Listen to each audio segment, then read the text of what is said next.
Hello and welcome to the JB&M Sports Fanatic channel. Thank you for joining me for this stream. And yes, we have made it to the NBA Finals. We have the Phoenix Suns, Chris Paul, Devin Booker, also throw in Aiden as well versus the Milwaukee Bucks. And we all seen what Middleton was able to do to close out that series against Atlanta. Giannis, what a surprise here. All throughout the week, the indication has been that Giannis would not be able to go. Wasn't looking great. We were wondering, speculating whether he was going to miss 2 games. Would he return at all? And then come to find out, he was upgraded to doubtful, and then from doubtful to questionable. And now, apparently, he's going to be playing tonight. So just looking at the warm-ups right now as we speak, and it seems like, he does have that bounce to him right now. So we'll see how much of an impact Giannis will be able to have in this one. But man, this should be a fantastic series for sure. As these Phoenix Suns, they've been playing extremely well. They took down a red hot Clippers team, I might add, in terms of, even without Kawhi, the Clippers, they played hard, especially when their backs were against the wall. But the Phoenix Suns, at the end of the day, led by Chris Paul in that outstanding performance that he had. And I mean, what a closeout game. My man caught fire at the perfect time for those Phoenix Suns. And so they were able to close out that tough series there along the journey that they had. I mean, obviously, starting off against the Lakers, that series right there, many people thought the Lakers were going to be able to win. But obviously, there was a lot of injuries in this playoffs. But that being said, though, these Phoenix Suns, they still have to go out there and deal with their own injuries out there. But they still went out there and competed. And what a journey it has been. And then when they ran into the Nuggets, they were able to take them down in the sweep. And then the Clippers, they're going back and forth early, but then being able to pull away in a way that they did and take down a dangerous Clippers team that I feel, if they had Kawhi, I mean, they very easily could have been here as well. But this is definitely going to be a huge moment right here for Chris Paul. We finally get to see the man who's played more playoff games than anybody else to never make the finals, to be in his first finals game. What a tremendous feat right here for Chris Paul in his career. You can only go back and wonder when you look over his career and, all the different places that he's been at. You look back when the commissioner had the previous commissioner had vetoed that Chris Paul trade, in which he was destined to be a Laker at that time, but that trade never went through. And one would have to imagine that if he was able to play with the Lakers back then, that probably would have been his best bet, career-wise, to actually go out there and make it to a championship game. But he found a way throughout his career, and he did it the right way. He didn't go join, a superstar team or anything like that. No, he went to a Phoenix Suns team that's young, and man, it paid off for him dividend. Who would have guessed that we'd be looking at the Milwaukee Bucks versus the Phoenix Suns in this one? I mean, this has been absolutely fantastic. And for Milwaukee, I mean, the big thing for them this playoffs, they were able to finally change the narrative, that was about these Milwaukee Bucks, like, oh, they're a playoff team, all they do is fill stats, things like that. But, Giannis, he was able to finally, get that big win against the Brooklyn Nets. That was absolutely huge.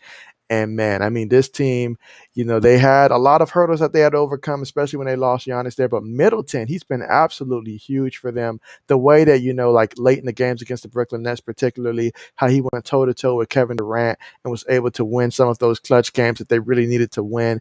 I mean, he's definitely proven that he is an all-star here. And when he goes out there and balls out, this team, they win. And so obviously in a game like this, we're going to have to see just how healthy is Giannis in this one. I mean, I know he's been cleared to play, but as we've seen with other athletes coming off of injuries, their first game back, typically it doesn't look all that great. But if Milwaukee's going to have a chance to win this one, they're going to need to see the Giannis that can go out there and perform at a high level. They cannot have him hobbled out there, because for him, his game is get to the basket. So he's going to have to be able to still utilize that knee, get to the basket, finish strong at the rim, things like that. So he has to be 100% out there if he's going to be able to go out there and help this team try to get a victory here down at Phoenix. But man, this is going to be a very good one here. So certainly something to watch there. Now that we know that my man Giannis is going to be out there, that's good news for the Milwaukee Bucks, as long as he is fully healthy. That is for sure. But man, what a performance by these Phoenix Suns to get this far. And so I cannot wait for this game to get started. This is going to be a good one. And this is one that you're always going to remember, especially when we talk about Chris Paul and his legacy. We're always going to remember this right here. I mean, he was already a special player, but this takes it to a whole nother level. The fact that he is in a championship. So I'll be rooting for the Phoenix Suns in this one. Certainly let me know who you guys are going to be rooting for in this one. as I cannot wait for this game to go ahead and get started.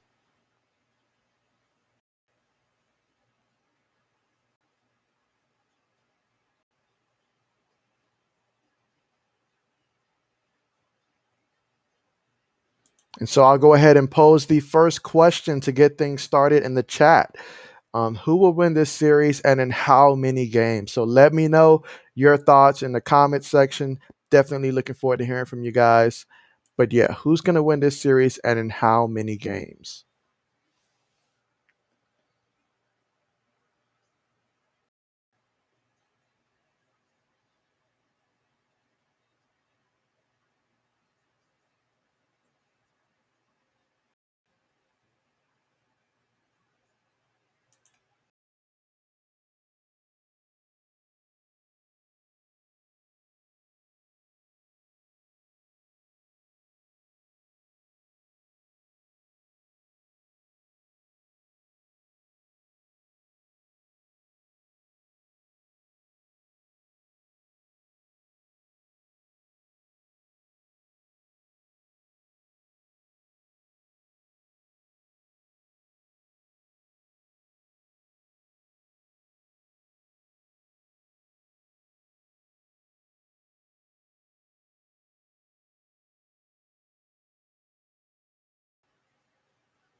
So let's take a moment before the start of the game to discuss, some of the advantage that these teams will have. So we'll go ahead and start with the when it comes to the Milwaukee Bucks and the bench. I mean, obviously, it's a major flex for these Milwaukee Bucks to be able to have someone like Bobby Portis Jr. to come off the bench, the energy that he provides, being able to attack the basket. I mean, Brook Lopez, he loves to stand outside and shoot threes. And I mean, sometimes, it does work. And plus, he does bring a lot of shot blocking capabilities as well. But when Portis is in there, he attacks the rim. And especially in this past series against the Atlanta Hawks, that was what they really needed. And so having a guy like Portis, Cunnington as well, Jeff Teague, Forbes, he's just been fantastic. So they've certainly have some guys, on this bench for the Milwaukee Bucks that can really go off. And the same can be said about the Phoenix Suns in this one. I mean, you look at it, they've got guys like Cameron Payne, Cameron Johnson, Torrey Craig, Sarek. They've certainly got a lot of pieces that can come in off the bench for the Suns as well. So you have to love the bench that these guys have. And you never know who's going to go off. That's one thing that we've seen in terms of a playoff, especially in a playoff where injuries has been extremely huge, and it has been a big factor. So the bench is certainly one aspect that is extremely important for both teams. And then when you look at, the coaching for both of these teams, I mean, it feels like for Milwaukee, like injuries has forced, Mike to take more of an actual adjustment than probably he wants to in terms of just making adjustments out there. But you got to love the way that Monty Williams has been making adjustments throughout this entire playoffs here. And so it's going to be a battle of who can make the right adjustments where it happens. I mean, that's going to be absolutely fantastic. Speaking of fantastic here, my man, as a Shaq, welcome to the stream. Glad to have you here. It's always a good sign when my man's here. That is for sure. You said, did I see that Giannis was available to play? Yeah, absolutely. I mean, I saw it earlier when they moved it up to doubtful, and I saw this pattern before. And then after that, it moved to questionable. When they did that, I was like, he's actually going to go out there and play. Like in my mind, I just assumed that he would not be available the first two games. I mean, from what it looked like and what we saw, it just didn't look right. And honestly, if you're going to have Giannis out there, you need Giannis to be 100%. You can't have him out there anything less than that. I mean, just imagine the amount of air balls he would throw in at the free throw line, the 3-point line. If his knee's not right, I mean, he has to be a guy that can get to the basket and finish strong. But from what I've seen and the little glimpses of him in warmups, I mean, he certainly is looking a lot better than what I saw Anthony Davis look like at the warmup. So that could be a good sign for him, and we'll see. Because these Bucks, if they're going to win, they need him at 100%. That is for sure. But who do you have winning this one? Are you with the Milwaukee Bucks or the Phoenix Suns here? And then how many games are you going to say that this game's going to be over in? Because me personally, I got the Phoenix Suns winning this one. I'll say in 6 games. I think Phoenix will win in 6 games.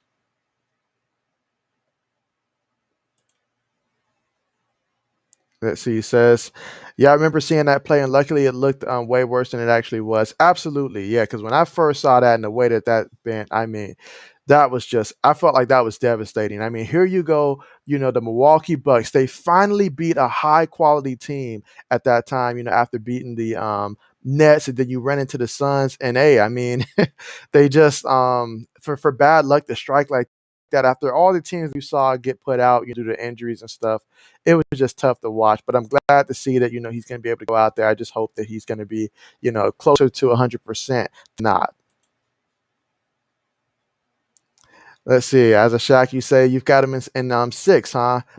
That definitely hey, we've got the same prediction. That's for sure. The same prediction here. Great minds think alike, they say. So glad to see I'm not the only one here. But I mean, it sounds about right, honestly. If you look at how both these teams played, there's going to be a couple games where Middleton's going to just completely go off as we get ready for tip off here.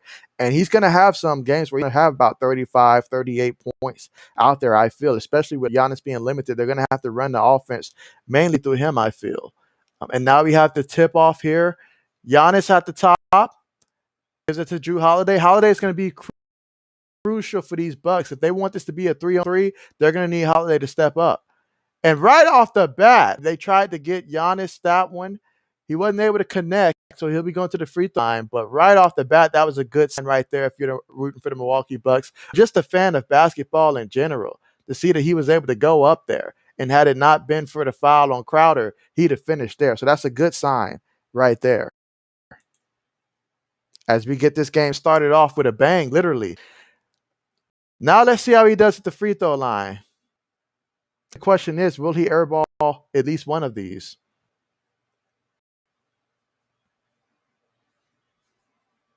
I'm sure that the NBA is going to implement something about his lengthy free throw routine. Okay, he misses the first, but that's nothing new. But he did hit the back of the backboard that time, so we'll see how that goes. Let's see, Mimito. Thank you for joining the stream. Glad to have you here. Hey, everybody's rooting for the Suns so far. Okay, let's keep it going.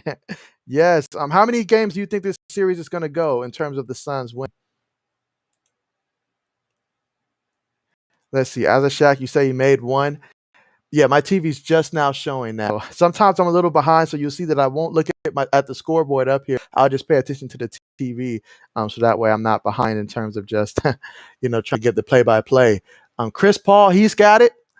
Pass it to Crowder, gives it back to Chris Paul. Let's see if CP3 can get his first points. No good. Giannis with the rebound, bringing it up. Right now, Milwaukee up 1-0. Middleton with the shot.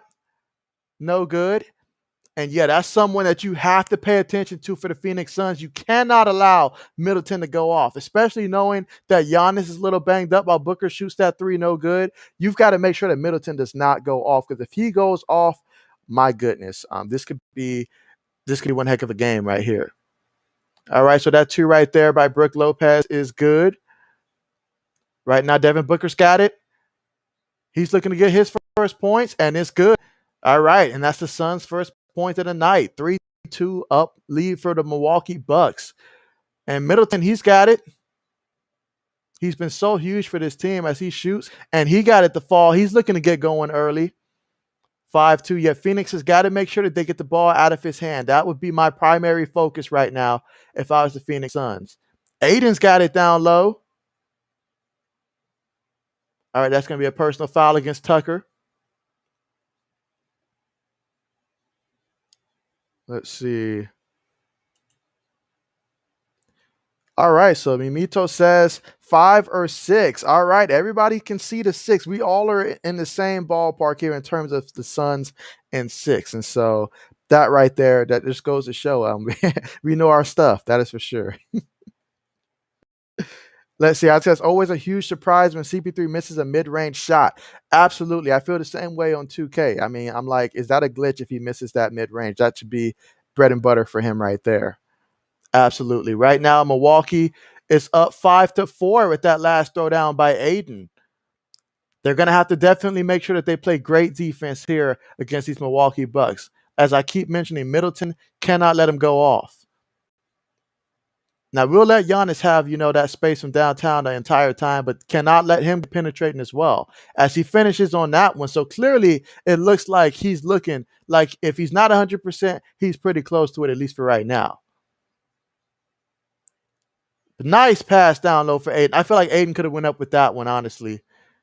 And Devin Booker with the air ball there. Yeah, Aiden should have went up with that one, I feel. Oh yeah, Devin Booker, he is absolutely tremendous. Absolutely. And I'm sure that at this point of Chris Paul's career, he really appreciates having someone like Devin Booker, who's a tremendous talent, extremely young, but also someone who does respect, Chris Paul, rather than what Chris Paul and James Harden had, where, James want to do his style, CP3 want to do his. But no, these guys, they work together and they complement each other. And so that's been absolutely fun to watch. As right now, the Milwaukee Bucks have the 7-6 lead. Holiday shoots, no good. Aiden with the rebound. Let's see. Who do I think will win the finals MVP? You say you think it'll be CP3? He's been incredible.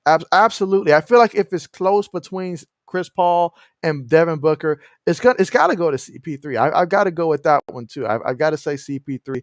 The moments, it just feels right. It's been his playoff so far. It's just one of those things that it just wouldn't feel right if he wasn't the MVP to end it all. That's the only way to salvage this injury-ridden playoff series throughout the playoffs and even in the regular season. Devin Booker's got it up top. Kicks it outside for three.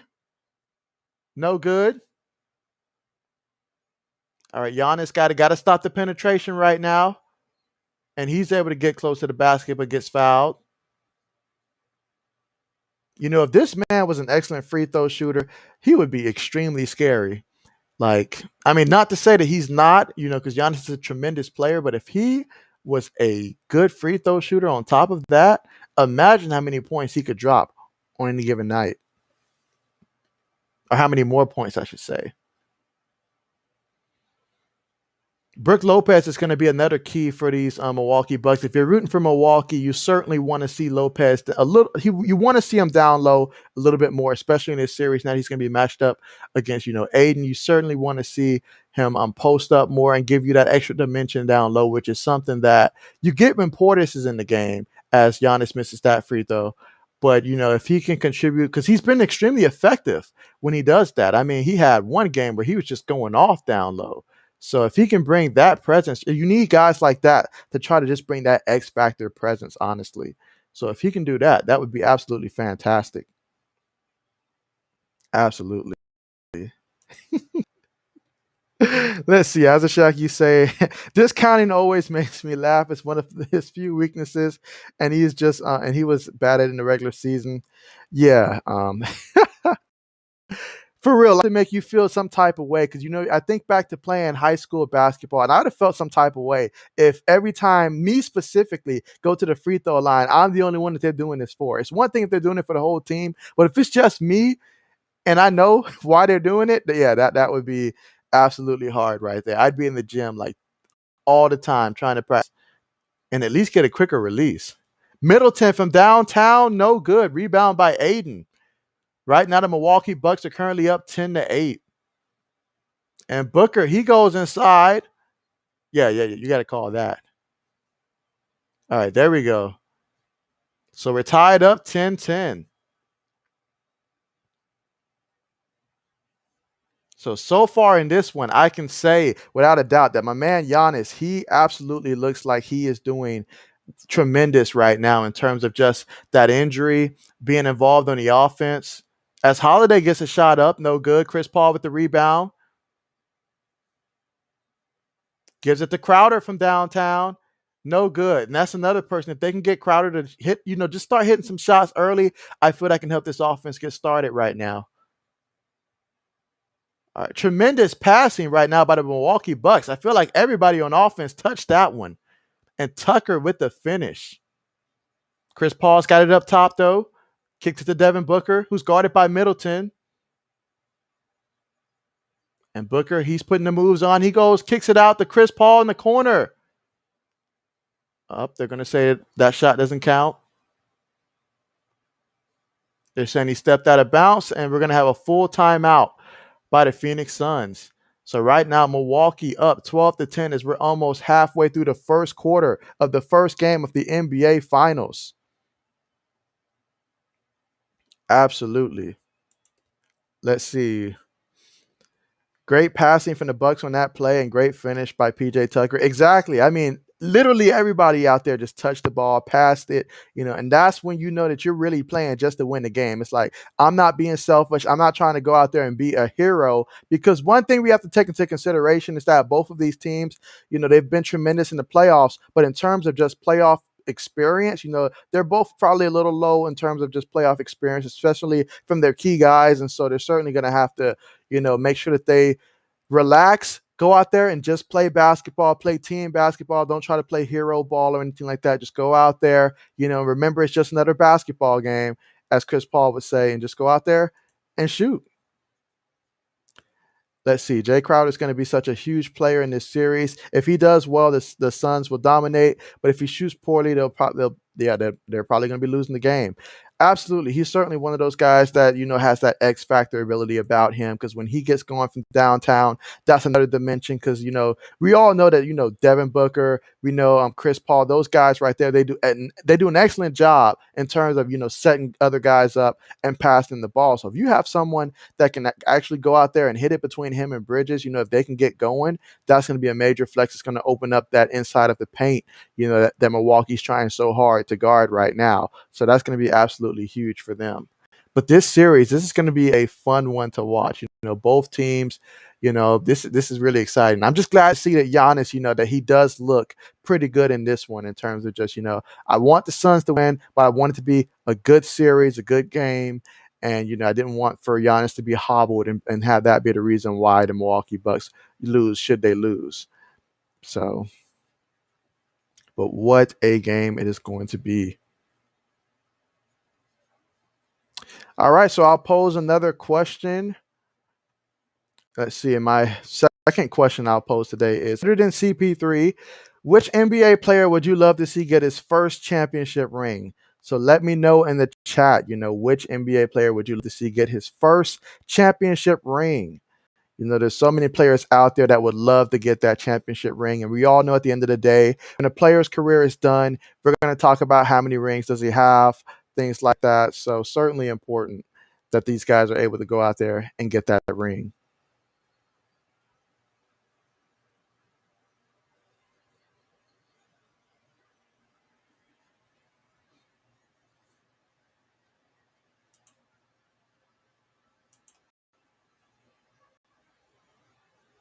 And so far in this game, in terms of scoring, right now with the score being 12-10, I mean, you look at the Phoenix Suns, and so far, obviously, it's been the shots have been spread around so far, although it's extremely early, but Booker, he's 2 for 4 right now. He's got 4 points. Aiden, he's 2 for 2. He's got 4 points. They was looking for him early down low in the paint. So that's always a good sign whenever they're looking to get him involved, get those lobs up, things like that. So that's always good to see. Bridges, he's got 2 points. He's 1 for 2. And so Chris Paul right now is 0 for 2. As we resume play here, about midway through the first quarter, Holiday gives it to Middleton. Middleton, he's fouled.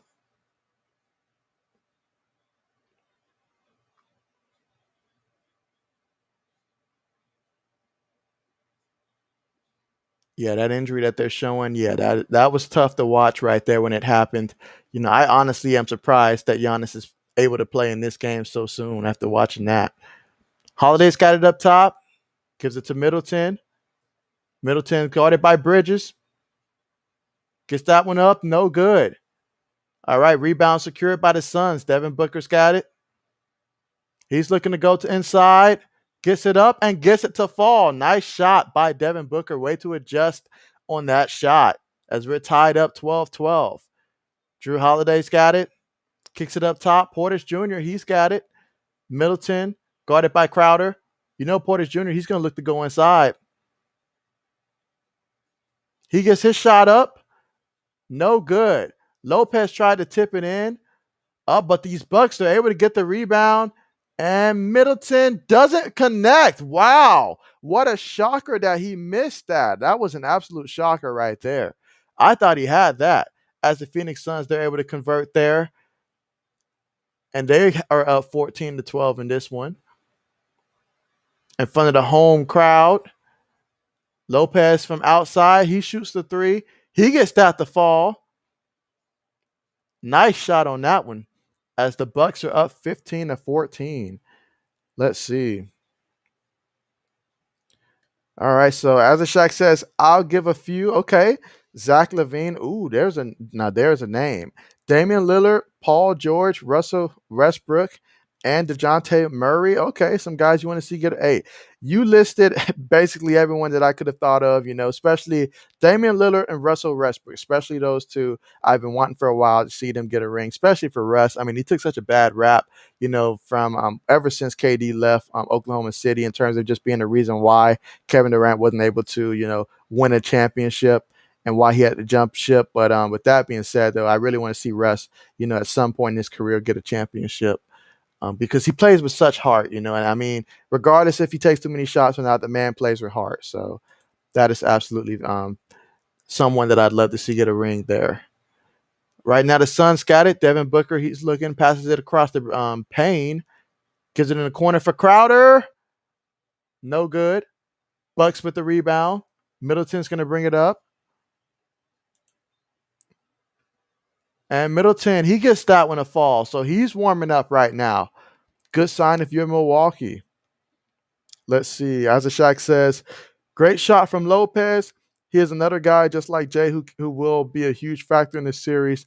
Absolutely. And his shot blocking ability down low is going to be really big as well. I mean, really big in this one. And so he's certainly someone that if he can go down there and have the right mixture of, scoring inside, still contribute outside and stuff like that and continue to be a factor as he became in the last series, yeah, certainly that's someone that has that X factor ability in this one.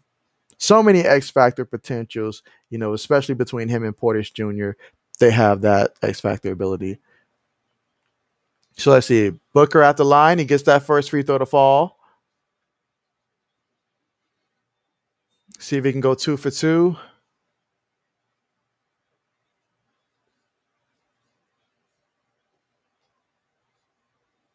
He's at the free throw line still, getting ready to shoot that second one.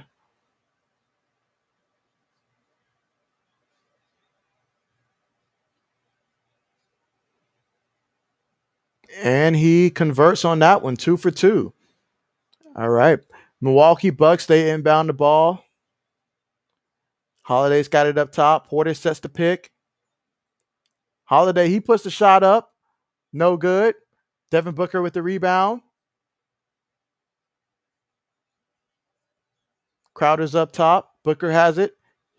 Steps back. Gets the shot up. No good. Holiday's got it. They've got numbers. Passes it to Portis Jr. with the finish. Currently, Bucks up 20-18. Ooh, in the corner. Nice three by Johnson there. I mean, Cameron Payne on that one.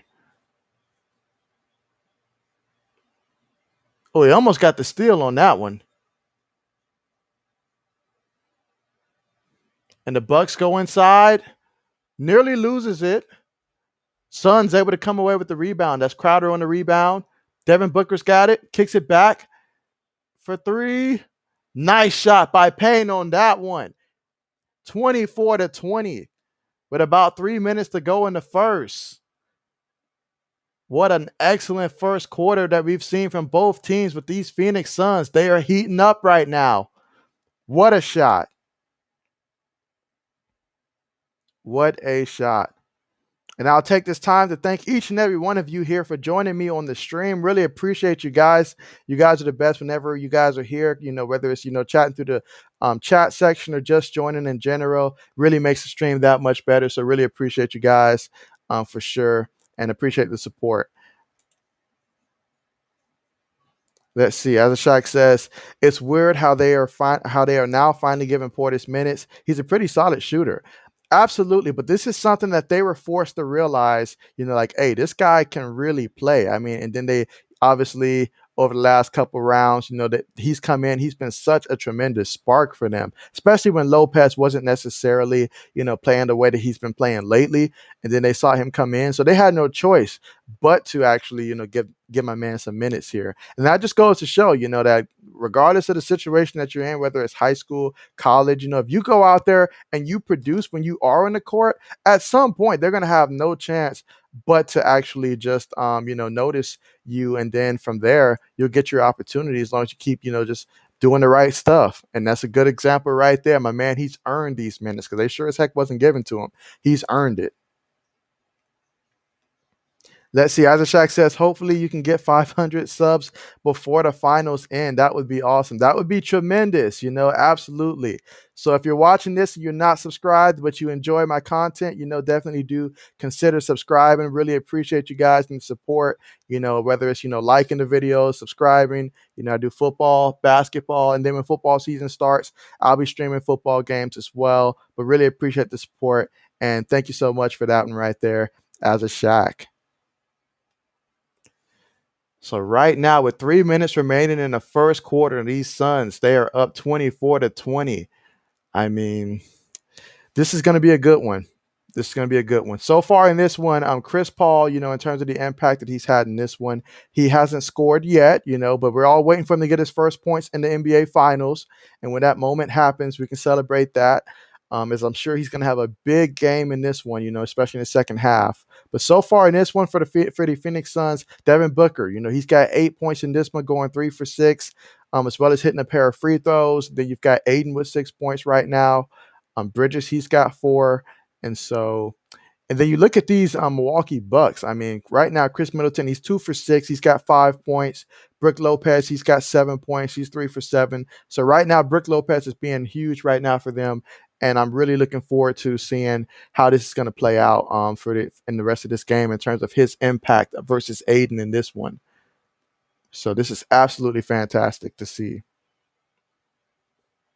As we get ready to return to action here in game 1 of the NBA Finals. Let's see. Shaq says, I can't wait for the football season to start. I'm really excited to see Justin Fields for the Chicago Bears, even though it looks like Andy Dalton is going to be the starter week 1. I'm right there with you. I mean, I may not be, a Chicago Bears fan particularly, but I am a huge fan of Justin Fields, from Ohio State, as an Ohio State Buckeyes fan. And so I've saw what this guy can do, especially how he did when he played against Clemson, in a tremendous, extremely big game right there for Ohio State, who relatively struggled against Clemson over the years. But he stepped up and he showed out. And that's the version of Justin Fields I believe the Chicago Bears are getting. And so with that being the case, though, yeah, I mean, Matt Nagy, I feel he's going to stick with Andy Dalton probably a little too long for the Chicago Bears liking. But I just got the feeling that after this year, you guys will have a new head coach, someone that can complement and really play to the skill sets that Justin Fields has and gives him that opportunity to go out there and shine. But if he does get the call, he could be that guy that goes out there and have a Justin Herbert type of season in terms of just being that rookie that goes out there and ball. So I really like the situation that Justin Fields is in, and I cannot wait to see him go out there and show the world what Ohio State quarterbacks are capable of doing. Change that narrative. As right now, the Phoenix Suns are up 24-22. Payne's got it up top. If they can get Payne going off the bench, that'll really be a major flex right now for these Suns. Crowder from downtown. No good. Too much on that one. Yeah, too much on that shot. And Forbes, he's got it. He lost it. Oh, dang, that could have been a fast break point right there if my man threw the ball up there. Booker, he gets the shot up. We'll take the foul. And Booker, he's playing big. The moment is certainly not too big for him. Absolutely.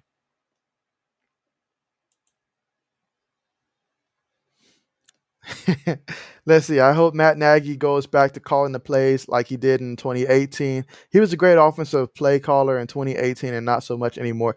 Isn't that always the case, though? A guy's a tremendous play caller, and then all of a sudden he gets, after that tremendous year, then he gets gives away duties and then steps away from it, then it's never the same anymore. I mean, you see it all the time. And so that's really a shame. But I mean, guys like that, they make tremendous coordinators, though, when they can focus on purely just calling plays. And I think that, for Matt Nagy, he'd be a tremendous coordinator after this year's done. Not saying that I hope he gets fired or anything like that, but, like I'm just saying, if it doesn't work out, he'd make a team a great OC. As right now, Phoenix is up 26-22 after those free throws. Devin Booker taking care of business at the free throw line. Giannis has it. He goes to the basket. He gets a shot up, and what a finish with a strong dunk there. Okay. Meanwhile, the Phoenix Suns, they are currently in the bonus right now. And yeah, Giannis, he's got himself 8 points right now, going 3 for 4 out there. Aiden's got it up top, gives it to Devin Booker, and Devin Booker, he's just been balling right now. He shoots and able to get his own tip in.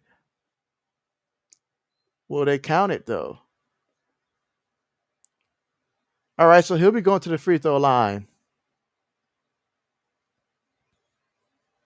And Devin Booker, he's playing with a tremendous amount of energy. He certainly wants that championship ring, not just for CP3, but for himself and his legacy. As you never know when you'll be able to get back there. So, absolutely.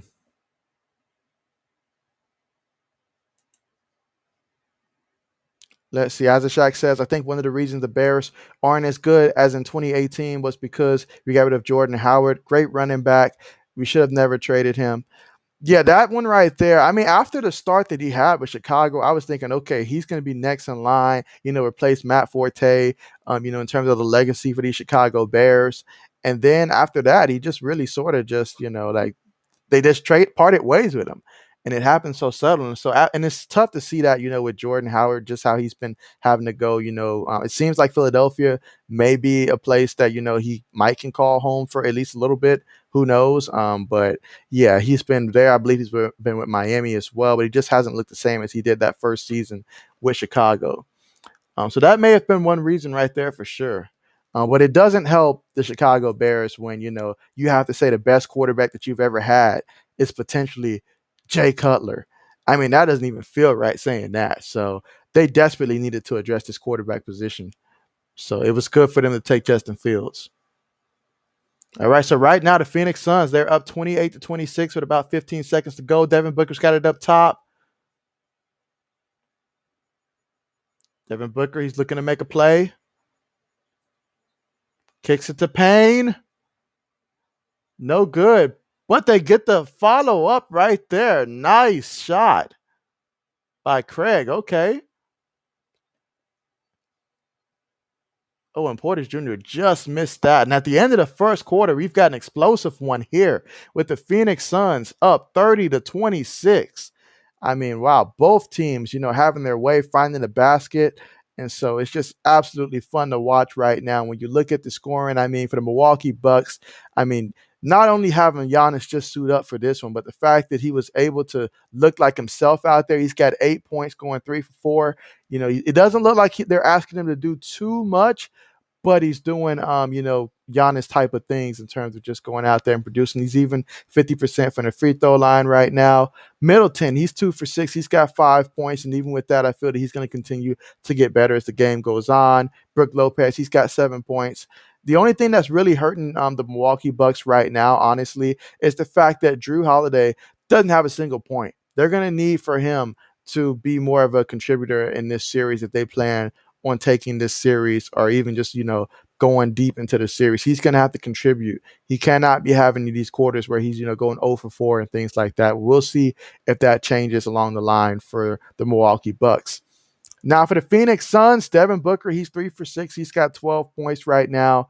Aiden, he's got 6 points. Bridges, he's got 4. And then off the bench, they've been able to get a combined 8 points of production as well. So doing pretty good there. I mean, Chris Paul hasn't scored yet, but he's not trying to force the issue. He's 0 for 2 right now. So we'll see. I'm pretty sure in the second half especially, we'll see more out of Chris Paul as he tends to be clutch, especially later in the game. But with that being said, though, the score right now is currently 30-26 at the moment.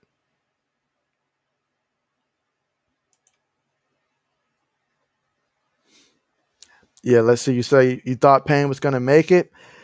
Yeah, it looked that way for a minute. I mean, it looked that way. And then when Portis Jr. put that shot up there at the end, I mean, felt like that could have fell in as well. But what a game that we've had in this first quarter. And if this first quarter is any indication of the type of series that we're going to have, and which I think it is, it's going to be one that goes back and forth, back and forth.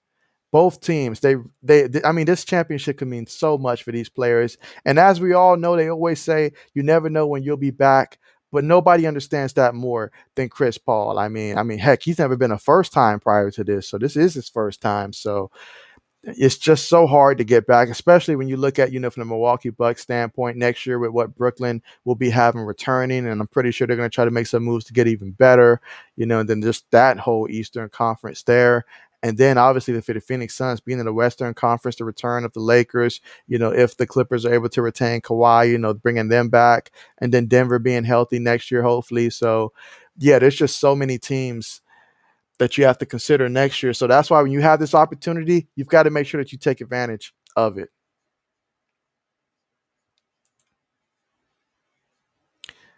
Let's see. As the Shaq says, I hope it would be like the Nets and Bucks series. That was a great one. Yeah, it really was a great one. I mean, but I tell you what, though, there were moments in that one, especially when the Brooklyn Nets, dominated. I believe game 2 of that series. I mean, I felt like that one was over. I felt that it was a wrap. I was like, oh man, Mike's about to get fired. I thought they were going to fire him before the series was over. But lo and behold, I mean, it's like what they said, no matter how bad you beat a team, it's just one game. So if a team is able to mentally bounce back from that, it's not over. But then obviously, the whole Kyrie injury and stuff, that was a game changer. But yeah, I mean, that series, it went down to the wire, literally went down to the wire. And Kevin Durant literally fell just short of being able to overcome that obstacle right there. So certainly hoping that it is a great one. Let's see, right now, the Milwaukee Bucks, they currently have the ball, bringing it up. Middleton's bringing it up. Suns are up 30-26. Let's see, Forbes, he's got it. Kicks it out to Tucker for 3. And Tucker gets that to fall. So CP3 is bringing it up. He passes it in the corner. Craig kicks it inside. Oh, man, excellent passing right there to feed Aiden down low. Nice passes. Nice, quick, precise passes right there. And Giannis gives it back to Middleton. He gives it back to Giannis. Giannis guarded by CP3. Giannis just blows past him. Tries to finish, but misses that layup. Yeah, that's when you got to finish, especially when you're guarded by CP3. Chris Paul's got it. He pulls it from mid-range, and he misses that one. It's okay, though. We're going to let him go ahead and feel some of these out, Middleton, he misses. Aiden with the rebound. Chris Paul's going to bring it up. Suns currently up 32-29. Let's see what Chris Paul can do with it. Gives it in the corner. Johnson, he shoots, gets that one to fall. Nice shot by Cameron Johnson from downtown to give these Phoenix Suns a 6-point lead early in the second quarter. Middleton's got it up top, though. Let's see what he does with it. Guarded by Craig. Ooh, what a pick. And Middleton gets that one to fall. Suns are up 35-31 with under 10 minutes to go in the second quarter.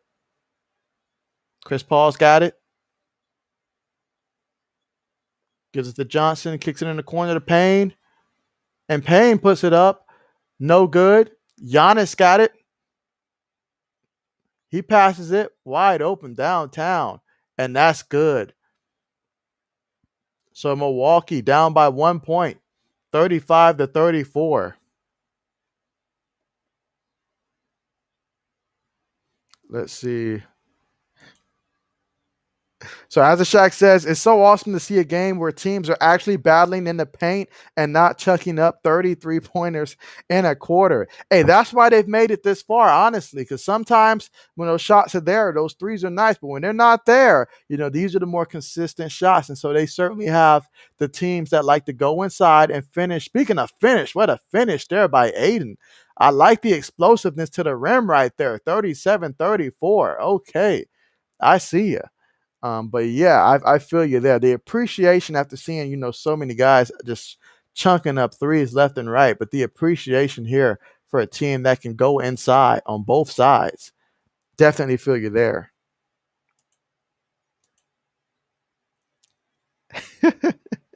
Well, PJ, there's one thing he's gonna do. He's gonna stand outside at that 3-point line. You can bank on that. So PJ's the exception.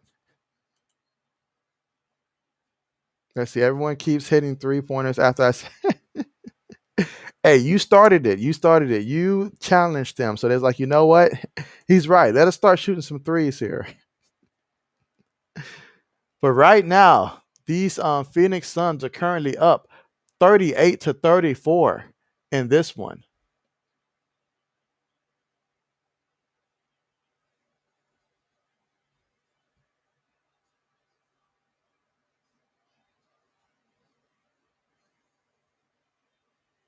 See if he's able to get this next free throw.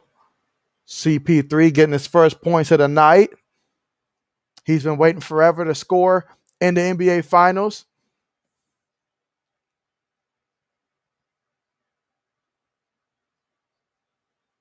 Oh, yeah, it's always nice to get those first points out the way.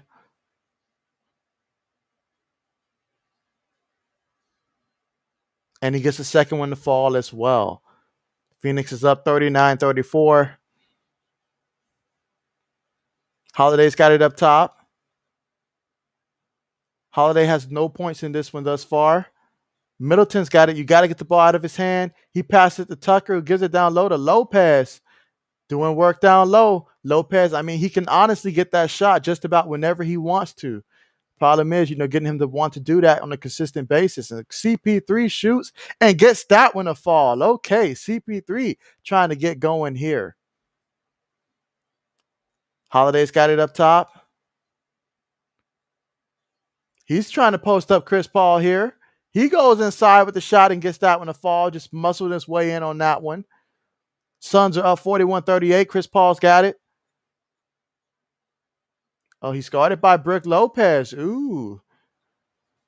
Steps back for the shot. Gets that one to fall. Suns up 43-38. Holiday's got it. Gives it to Lopez. Lopez looking to try to be a huge factor in this one. He gets that shot up. No good, but that's a shot I can live with. That's a shot that he should be taking. Devin Booker guarded by Holiday. And now Booker versus Lopez. If I'm Lopez, I'm like, how is it that I'm always having to guard these quick, fast guards and stuff? And Lopez, Devin Booker off the glass. Nice shot. 45-38 as we're almost halfway through the second quarter. And right now, these Phoenix Suns, they are feeling it offensively. They are absolutely feeling it.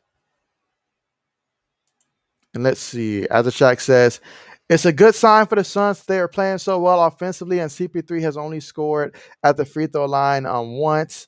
Oh, yeah, my man. Obviously, we all know that CP3, he's not going to be the kind of person that's going to chunk up a bunch of shots.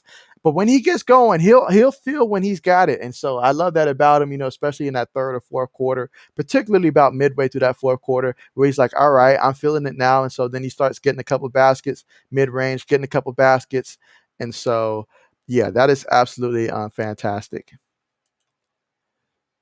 Let's see. Great play by Drew, working hard in the paint. Yeah, my man Drew said he's not going to let me keep talking about him not having any points, so he was going to definitely take advantage of the size matchup that he had in that one. So way to take advantage of the size matchup in that one.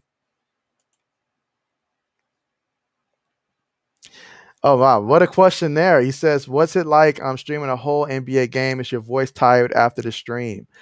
I wouldn't say that it's tired after the stream. There was some times early on when I first got started that it'd be tired after the stream, but now, if you catch me during a week where we have back-to-back-to-back-to-back games, then yeah, that would be tiring, but not necessarily, especially now that it's just, one every other day and so forth. So I feel rested up, I guess you can say, but there are times where it's like that. And so, but it's really a difference though. If I'm just here doing play by play and there's not a lot of people like in the chat section, yeah, that would get tiring right there. But if there's people that I can, take a break, look at the question, and ask that does make it easier as well. But that's a great question, though. Appreciate it. Absolutely, as we are just about halfway through the second quarter, and these Phoenix Suns are up 45-38, a 7 point lead in this one, which I believe is the largest lead so far tonight. And yeah, these Phoenix Suns, they are looking great. I mean, they are looking absolutely great right now. Devin Booker, he's got 14 points in this one, 4 of 7, 6 of 6 from the free throw line. So taking care of business, hitting shots, drawing fouls, and also 3 assists and a steal so far in this one as we are about midway through the second quarter. Then Aiden, I love the way that they got him involved in this game. He's got 10 points. He's got 7 rebounds here. So absolutely fantastic. Nobody on the Phoenix Suns right now is in the negatives when it comes to the plus minus so far. Everybody's either in the positives or they just don't have anything in the case of Bridges, but everybody else is in the positives who has stepped on the court for the Phoenix Suns. So that definitely is a great sign for these Suns. And then when you look at the Bucks right now, Brook Lopez, he's been great for them. He's got 9 points in this one, so it's good to see him involved. He's even got a block, 3 rebounds from this one. Chris Middleton, he's got 7 points, although he's 3 for 9 so far, 1 for 3 from downtown, but he's certainly got 3 rebounds in this one as well. And so you expect that Chris Middleton's going to continue to try to keep finding his shot because Milwaukee, their only hope, the only way that they have a chance is if Middleton just completely goes out there and consistently lights it up. That is absolutely so huge for them. I mean, what Giannis has, he's got 8 points right now. He's got 7 rebounds. He looks great, but who knows how much pain he's actually dealing with right now and how they're going to go about managing his minutes throughout the rest of this game. But if they can get Middleton to really get going the way that he does, sometimes in the second half or late in games, then that can bode well for them. Speaking of Middleton, what a nice pass right there to get that one lobbed up to for Brook Lopez for the finish on that one, as it's now a 5 point lead for the Phoenix Suns, 45-40. Let's see what Frank does. He passes it to Devin Booker, guarded by Holiday. Holiday should have a ton of energy because he's not doing a lot on offense. And Booker with the step back, no good. Holiday with the rebound, guarded by Booker. And Holiday shoots, no good. Rebound by Bridges. And Chris Paul's going to bring it up. These Phoenix Suns still nursing a 5 point lead here as we're halfway through the second quarter. CP3 with a shot. Doesn't get it to fall. I felt like that's one they could have got the offensive rebound on. But Holiday's got it. Kicks it up top. Middleton downtown for 3. Gets that one to fall. You cannot give him that wide open shot right there. That is a shot that can really get him going. And once he gets going, it's hard to stop him then. I mean, he's almost like two different players. The player that, before he gets hot and then the player afterwards. I mean, he's just absolutely a monster once he gets going. It's a great defense on Devin Booker from Drew. Oh yeah, absolutely, absolutely. And I feel like due to the fact that he's not doing as much offensively, he sort of has to do that for his team. Sort of has to. Oh yeah, nice steal. As right now we're all tied up, 45 apiece. Devin Booker's got it up top. Let's see what he does with it. He wants this one. Kicks it out in the corner for 3. CP3 gets that one to fall. Absolutely beautiful shot right there as these Suns take a 3 point lead right now. Absolutely fantastic. Let's see, Milwaukee's on a nice run right now, playing great defense. Absolutely. Absolutely right now. And when they get Middleton going, look out. So right now, these Phoenix Suns, they've got to continue to keep scoring because the moment that Middleton gets going, you're going to see them get on another run later in this second half. And that's going to be another foul right there.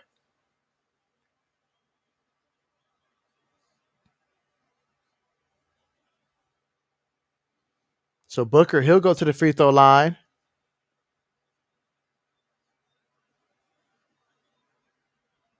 But yeah, Middleton and his impact right now for Milwaukee, I mean, he is the most important player right now for these Milwaukee Bucks, in my opinion.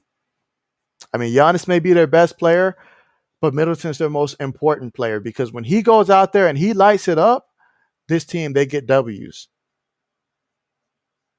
But what a first half we've had so far. Regardless of who you're rooting for, this has been a really good, fun game to watch.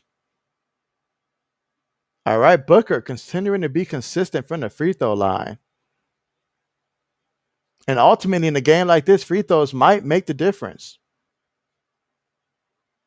And Middleton, he's got it guarded by Crowder. Steps back, tried to draw the foul on that one. Booker gives it to Crowder up court. Oh man, you can't. Oh, you got to know. You got to be aware where you are, Payne. You got to be aware of where you are. That was tough. Let's see. Azashak says, I know he is hurt, but it has been so weird all playoffs. Giannis always plays way less minutes than he should be playing. It's been very strange. Yeah, absolutely. I just feel, I mean, it seems like the way that they go about, him, I'm not going to say it's some type of, like minute restriction or anything like that, but just kind of the way that the 76ers were when it came to Joel Embiid, sort of, to where you know how many minutes you're going to get, and we're not going to go above that regardless of how the game's playing out. But right now, I get it for Giannis, but I can see what you're saying with that one. Meanwhile, Middleton's got it. He kicks it back to Giannis. Outside Cunnington, no good. Rebound by Aiden.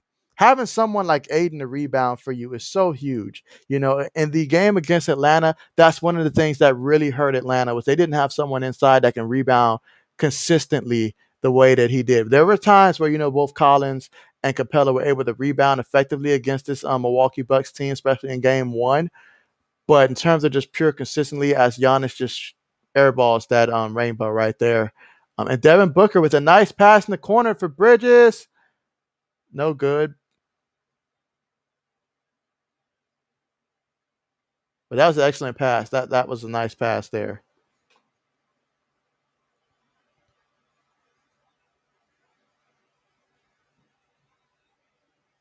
But even better job by Middleton there to draw that foul.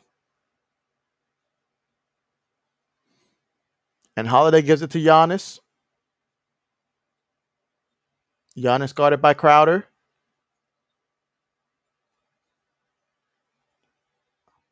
Oh, man. Oh, wow. What a charge. Good job by Crowder to take that one. Yeah, I don't know if I could take too many of those.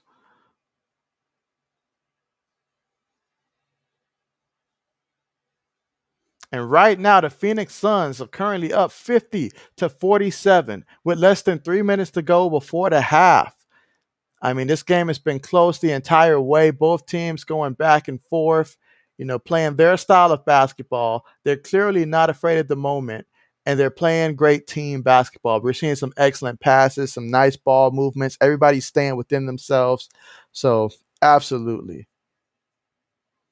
Oh yeah, great defense by Jay Crowder. Absolutely. I mean, hey, the way he took that foul though, I don't know how many fouls I could have taken like that. I mean, that was that looked like that's the kind of foul you're going to feel for a minute right there. But that's the kind that's going to require if they're going to be able to, advance in a game like this, especially when Giannis decides that he's just going to lower his shoulder and get to the basket however he can. Because I mean, if you're Giannis, that's what you want to do. You want to continue to just bulldoze your way to the basket. If you get fouled, so be it. But you're a poor free throw shooter, so you're going to try to do your best to finish at the rim.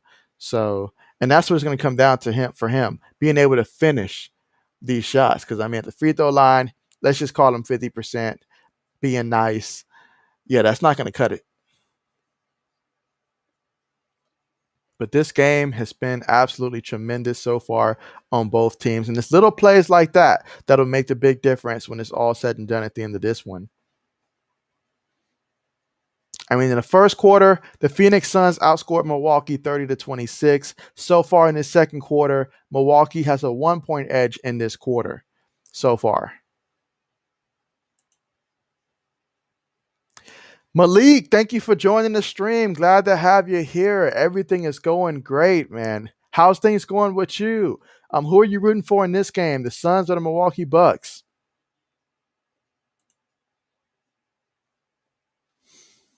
Yes, but what a game so far by both teams. And I'm really just impressed by their composure so far in this one, honestly.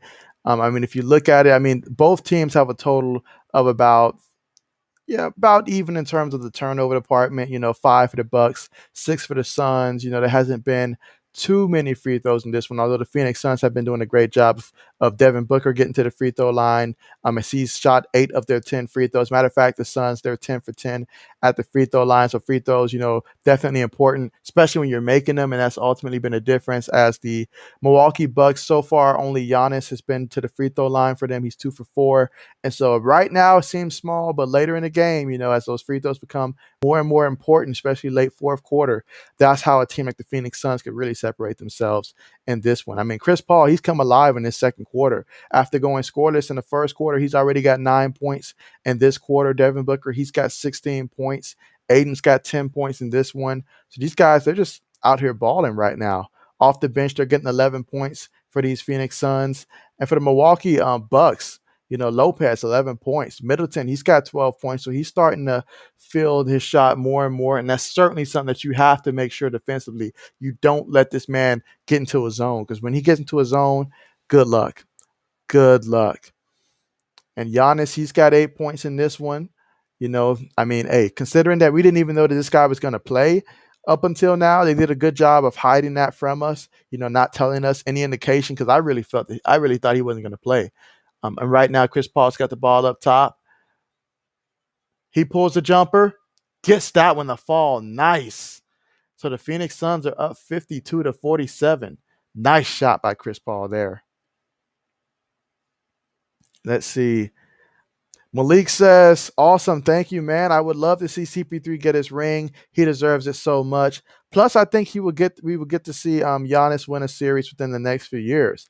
Okay, that's a bold statement right there for sure. And if my man Giannis does get it, I'll certainly think back to this comment right here for sure. But yeah, I think we're all in agreement so far in terms of everybody who's commented in this chat that we want to see the Phoenix Suns win this one because we want it for CP3. I mean, if you really just think about it, CP3, a short guy out there, short by NBA standards and stuff, but, about average height in terms of just his size and stuff. To see everything that he's been through in his career, all the great moments that he's had, the injuries, the disappointments, all of that stuff, and to see him in this position right now, that is extremely motivating, especially a year that we've saw so many players go down with injuries. So to see him in this moment, I feel like is CP3's moment. So certainly want to see him capitalize and get that championship. Let's see. As a Shaq says, true. Giannis has time. CP3 doesn't. Absolutely. CP3, this has to happen for my man CP3. I mean, if it doesn't happen here, I don't know what to tell him other than probably join my Lakers. That might help his cause. I know the previous commission stopped them from joining the Lakers before. But hey, I mean, I'm sure he misses that LA area to some degree. But with that being said, though, this is his best opportunity. You're already there, so let's finish it here and get that chip. And hey, this Suns team, I mean, they're good enough to where they can contend again next year. But for right now, let's focus on getting that chip right now. Because a lot of things took place along the way of this journey in terms of injuries. As Middleton misses that shot, Lopez with the putback no good. Chris Paul's got it. Suns are up by 5. They're also in the bonus. Ooh, that could have been a bad turnover there. All right, so right now Milwaukee, making things difficult for the Suns on this possession offensively.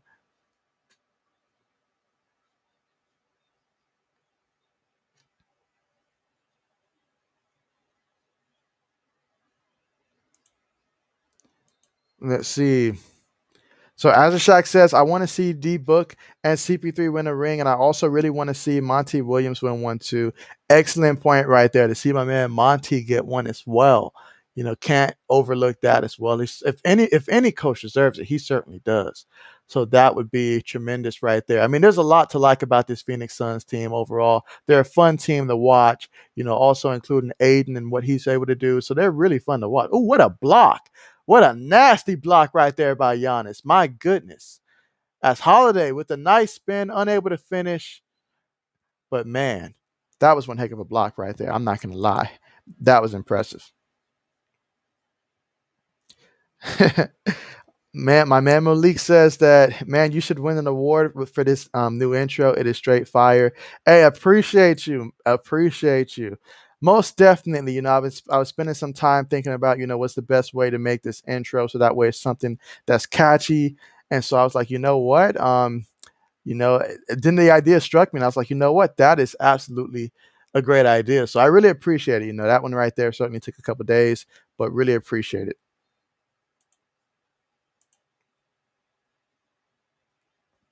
Appreciate you guys. That means a lot. That was one heck of a block. Like I felt that one right there. I mean, that's what happens when like a bus runs into a civilian or something like that. That type of block right there. That was absolutely wild from Giannis right there. Yes, that's the kind that if you get a block like that in high school, the entire section just goes wild. You do that in college, the entire fan base is going crazy and all like that. Everybody's about ready to storm the field, especially if you do that in a key moment of the game. As we get ready for halftime soon, right now these Phoenix Suns are up 57-49. And that looks to be the half right now. So we're going to have the Phoenix Suns up 57-49 at the half of game one, which is really important for them to just go out there and take care of business on your home court. If you do that, you've got nothing to worry about. Promise you. Take care of business on your home court. That's going to be great.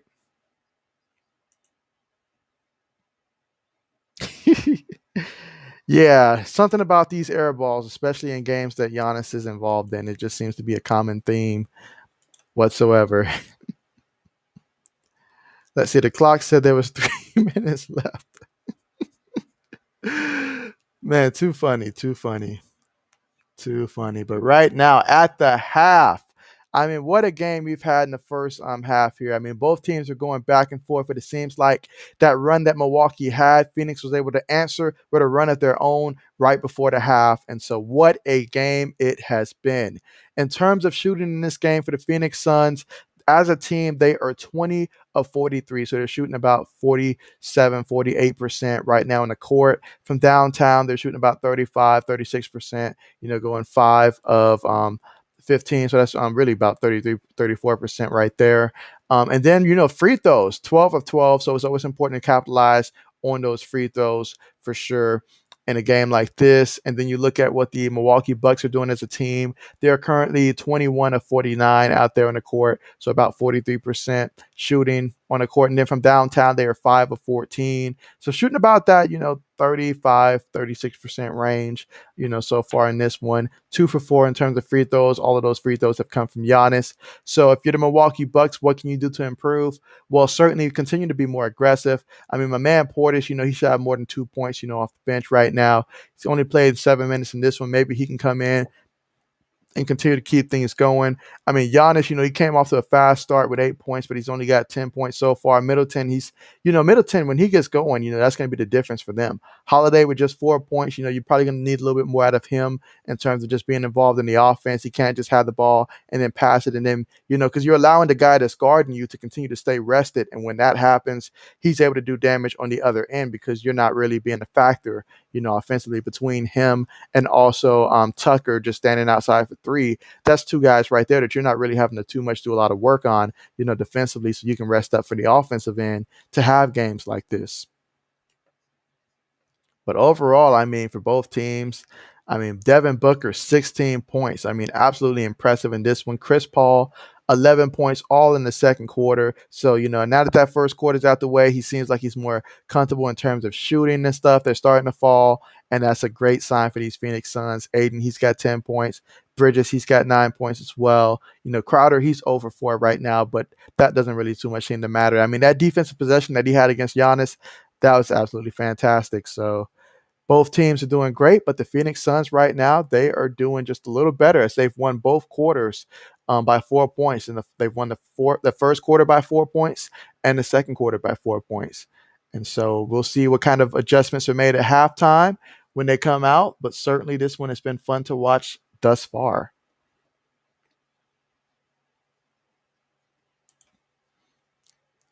Let's see. As Shaq says, thing is that both teams really aren't doing anything wrong. They're both just playing really well offensively. I have to fully agree with you. If there is a difference, aside from the fact that the Suns are able to draw more fouls in this one. It's just the little things. There's been a couple times where, for example, when Giannis was posting up against Chris Paul, he went to the rim, ball just rolled out. Middleton, I saw one in which I thought he had an easy basket and the ball just rolled out. Shots that NBA players normally make, but a couple times they just rolled out in this one. But there's not really much that you can point to in terms of like things that they're doing wrong, because I mean they're doing absolutely great in this one. Both teams are. I mean, when it comes to rebounding and stuff, I mean, matter of fact, the Milwaukee Bucks, they're winning the rebound category. So both teams are doing absolutely fantastic in this one. It's just a matter of capitalizing on the small things and getting to the free throw line and getting those and ones, as those can be extremely important in a game like this. They're even shooting basically almost identical from downtown as well. So yeah, that has been the case in this one. Both teams looking just about even, but the Phoenix Suns, due to free throws, have the slight advantage there. But what a game it's been. What a game.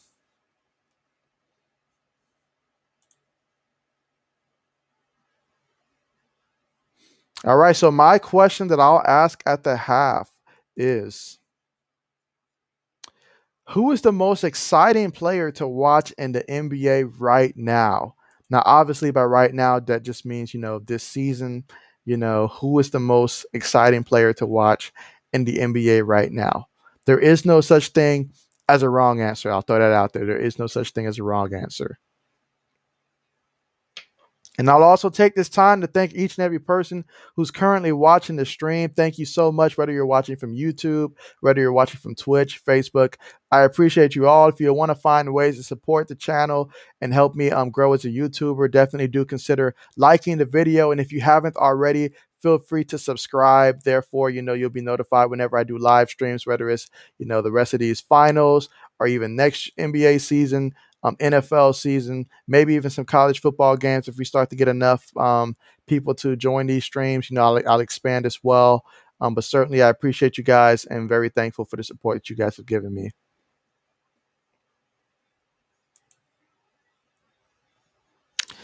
Let's see. Malik says, let's see, what type of content can we expect in the fall once the NFL and NBA season starts?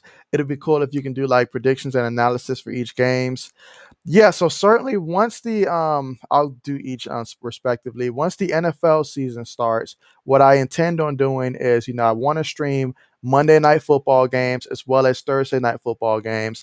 I certainly want to be able to stream those for football. And then, once the NBA season kicks in as well, maybe that Tuesday and Wednesday, I can stream, some basketball games on those days as well. And then in addition to that, I will be posting analysis like I started doing when I first started doing my YouTube journey. First things I did was analysis. Now I'll admit now I had some pretty lengthy videos, so I'll try to find a way to shorten it to at least about no more than 20 minutes, as I was just going above and beyond for each team early on. But yeah, certainly week by week analysis in terms of just my predictions, backing it up with stats, where each team ranks, in terms of just, pro football focus, things like that, and what I'm expecting to see based upon a given scenario. So yes, you will get plenty of those analysis.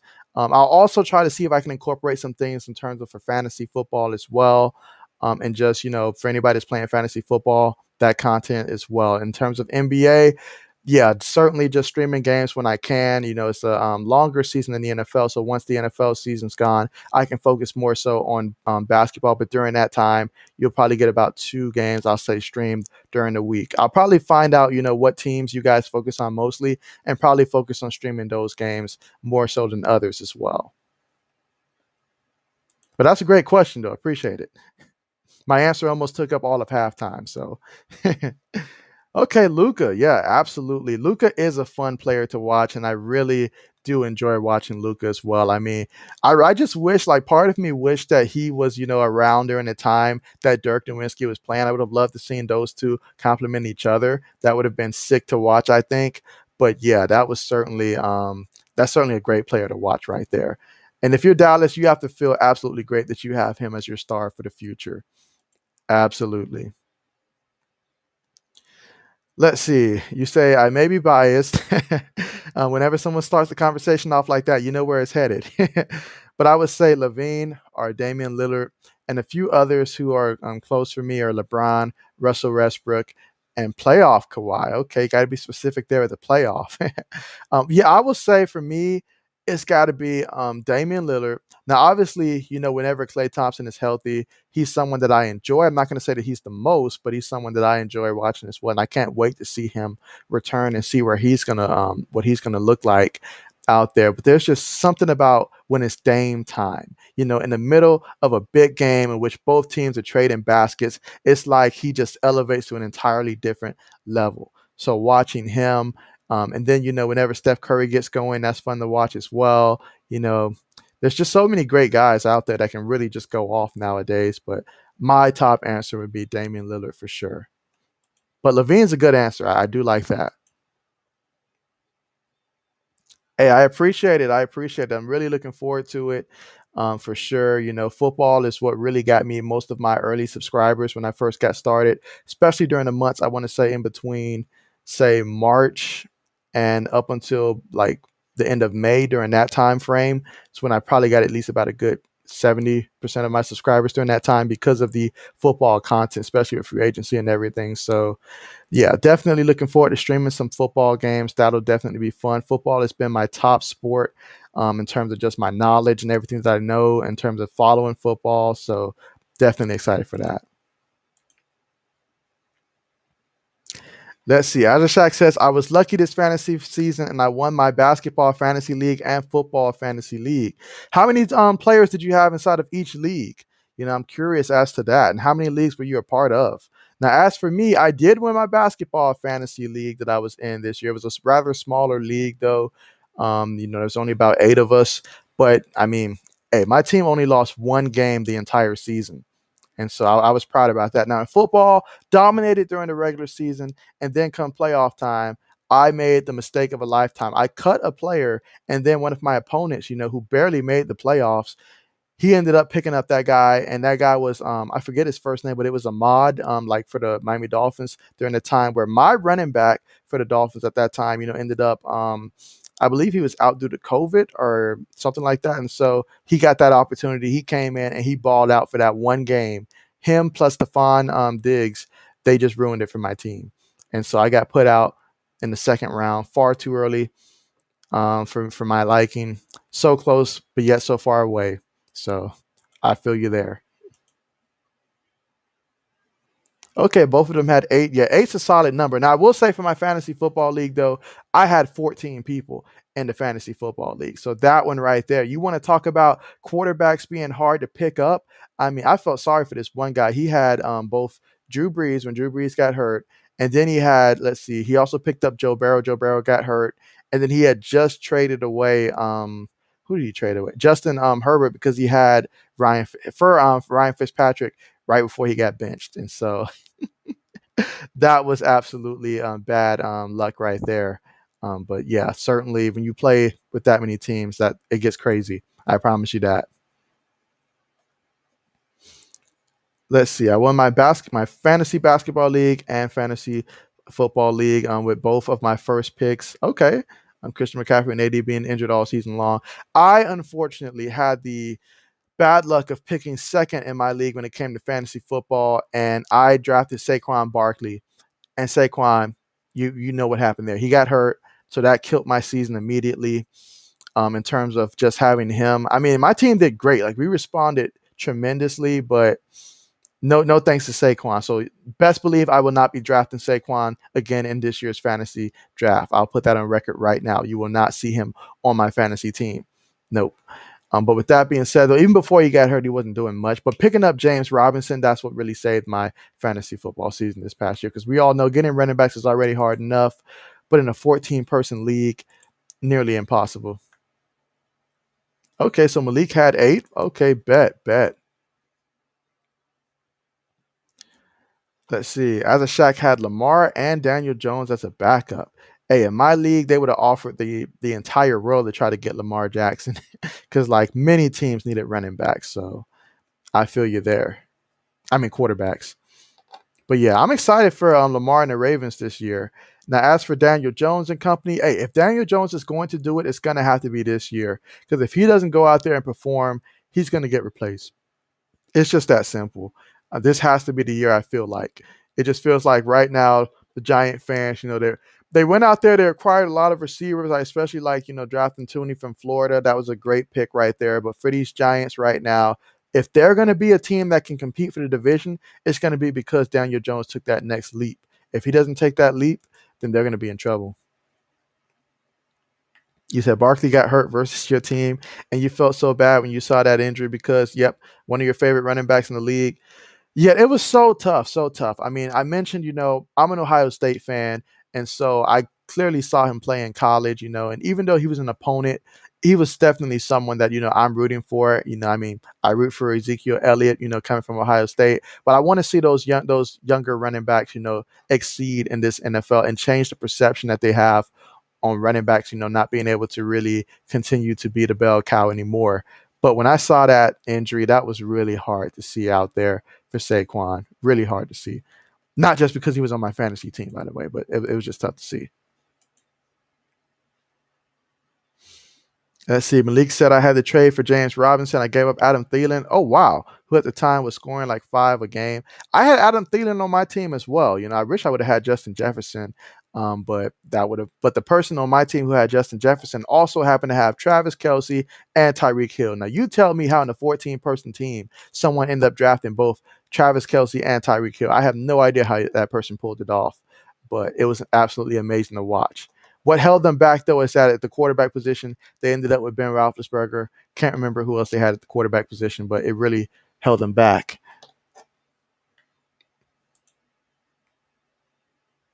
Let's see. Isaac Shack says, I also had James. I picked him up after week 1, and I was so excited. He saved me really late in the season. Oh, yeah. Picking up James Robinson, that was so huge, especially since I got him as a free agent. So picking him up and not having to trade for him, that was absolutely so huge right there. I don't really know what it was other than just my gut feeling that told me to pick up James Robinson at the time that I did. I picked him up. I started him. I was desperate. Saquon he just almost deflated my team like the moment that we got started. But I mean, that was absolutely huge right there to pick that one up. So absolutely huge.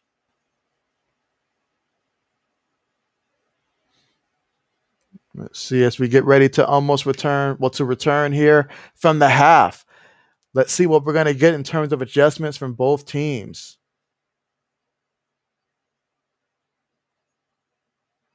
Chris Paul's got it up top, kicks it in the corner. Bridges gives it back. Aiden sets the pick. CP3 looking to get these Suns started. He shoots, gets it to fall. That's how you come out the half. Suns up by 10, 59-49. Let's see. What a shot. Let's see. As Shaq says, no one wanted Lamar because so many people in my league were AFC North fans, not fans of the Ravens. Far from it. Hey, I can understand that. I really understand that. I've got a manager who's a Pittsburgh Steelers fan, and so he cannot stand anything about Lamar Jackson. He'd rather hear them talk about the Bengals than to talk about the Ravens. So, yeah, I feel you there. I also picked up Miles Gaskins as well. That was another big pickup for me in terms of free agency. So those free agent running backs and the free agency in terms of just going undrafted, they were huge for me. So that's what really saved my season. Let's see. One player in my league somehow ended up having Darren Waller, Travis Kelsey, DK Metcalf. Oh wow, Keenan Allen. But he was about but his was about Dak. Ooh, when Dak went down, yeah, that was tough. I felt really bad for Dak. And the person in my fantasy league that had Dak, I mean, his season was done the moment that Dak was done. CP3 steps back for 3, gets that one to fall. CP3. Okay, picking up where he left off last game. I see you. Suns up by 10, 62-52. And Chris Paul leading with that energy here, helping his team in terms of just guiding them to the finish line here. You got to love it. Versus Lopez over the big man.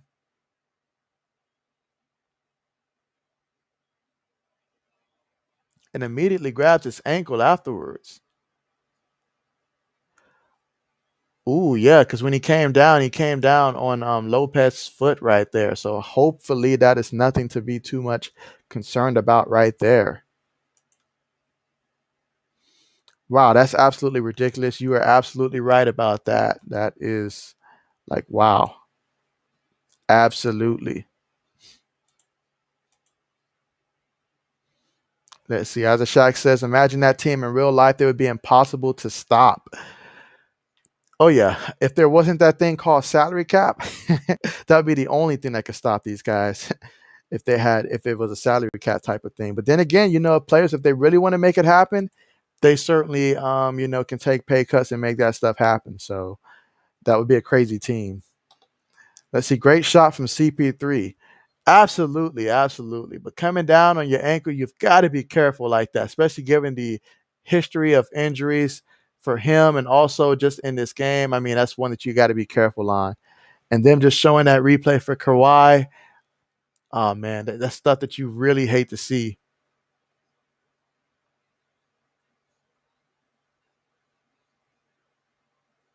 CP3 with the free throw. All right, gets that one to fall. An 11-point lead by the Phoenix Suns early in the third quarter, 63-52. Chris Paul's got 17 points in this one. Crowder inbounds it. CP3's got it up top. Guarded by Tucker. Gives it to Crowder. Booker for three. No good.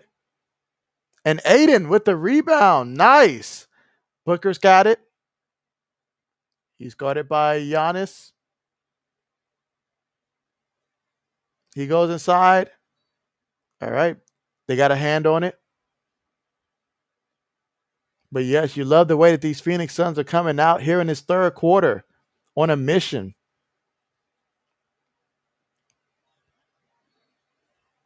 And you can see the adjustment by the Milwaukee Bucks here to try to have Tucker guard CP3 on this one as the Suns missed that shot. Middleton kicks it out to Holiday. And Holiday loses the ball. Terrible possession right there by Holiday. And yeah, the Suns, they had numbers on that one. And great finish with a 65-52 lead, up 13 points with just under 10 minutes to go in the third quarter. And these Phoenix Suns fans, they are absolutely loving it right now. Absolutely. Gotta love the energy that Chris Paul is just providing right now for these Phoenix Suns. Yeah, Holiday should have pulled that three. I don't know why he's been so hesitant to pull some of these open shots that he had, but he ended up turning the ball over. And then it was such a bad turnover. They weren't able to get anybody back to help him defensively. And the Suns had numbers on that one. In a game like this, you cannot turn the ball over if you're Milwaukee. Just can't do it. But CP3 leading all in scoring with 17 points in this one. And then you've got Booker with 16 points in this one. Aiden, he's got 10 points. Bridges has 11 points. Crowder has yet to score a point in this game so far. But I mean, right now, if he can focus his efforts on defense, that's one way that he can continue to, contribute to the team so far in this one. Johnson, he's got 6 points off the bench. And everybody so far who stepped on the court for these Phoenix Suns, they are in the positives and the plus minus. Only exception is Frank right now. And he's got his plus minus is at 0. But everybody else has just been really going off for these Phoenix Suns. Nobody in the negatives. And as for these Milwaukee Bucks, when it comes to the plus minus, everybody's in the negatives right now for the Milwaukee Bucks. They don't have a single person in the positives. And that right now is telling the difference in this game. The Milwaukee Bucks, everybody's in the negatives in the plus minus, whereas the Phoenix Suns, everybody's basically in the positives.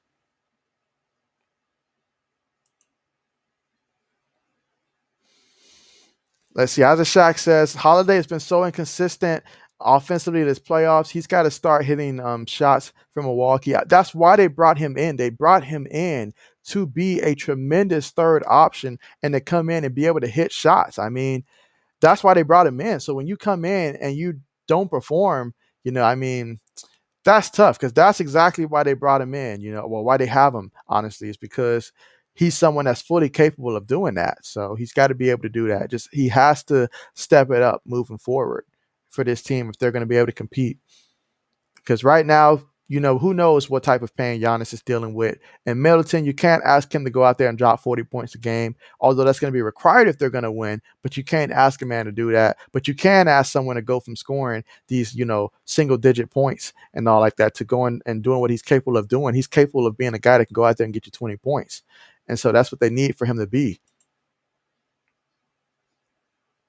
Malik he asked a great question.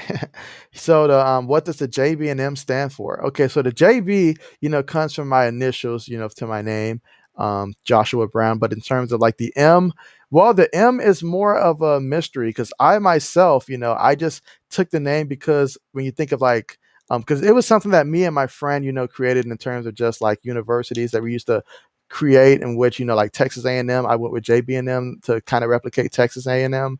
And so that's where the random M stands for. I don't really know what that M stands for, but I liked how it sounds. So that's how it ended up just being an extra part there. But yeah, so it's really just my initials plus the M. So there you have it. I was wondering how long it would be before somebody asked me that question, though. I knew it was going to happen, just a matter of time. So, but there you have it. Now you know. The secret's out. I guess the M stands for mystery. Lopez gets a shot up. Okay, he's going to be going to the free throw line. And right now the Suns, they're up 65-52. And if these Suns can keep this energy out throughout the entire series, you have to love the odds of these Phoenix Suns getting the championship. You have to love it. Barring any unfortunate event, it's looking like, I love my prediction so far. Phoenix Suns in 6 games. I feel confident in that. As Lopez misses that free throw, I mean, that wasn't even close.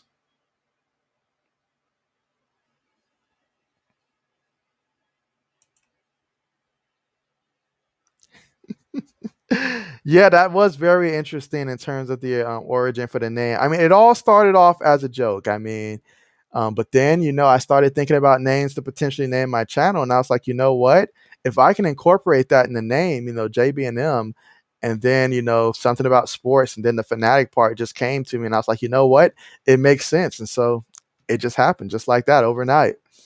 So.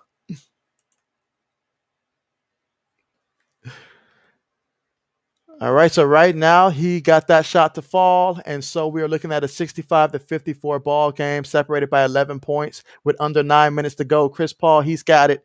He's been absolutely fantastic since the start of the second quarter. Bridges has it, guarded by Giannis, and CP3 kicks it to Bridges for 3. Gets that one to fall. Nice assist and nice 3-point shot right now. And these Phoenix Suns, they are feeling it right now. And if you're Milwaukee, you're not playing the Hawks right now. So you've got to step it up. From downtown, Lopez, he gets that one to fall. Okay. An 11-point game again. Suns up 68-57. CP3 with a nice pass in the corner, but even better pass down low, and a better finish by Aiden with the slam. And these fans, they are feeling it. They are in a championship game here in game 1, and things are looking really good right now for the Phoenix Suns. Middleton, he shoots. No good. And Tucker unable to get that rebound. And that's another thing. Against the Atlanta Hawks, Milwaukee was able to basically have their way when it came to rebounding, getting second chance points, all of that stuff. So, yeah, that was that's not going to happen against these Phoenix Suns. Sorry to inform them of that.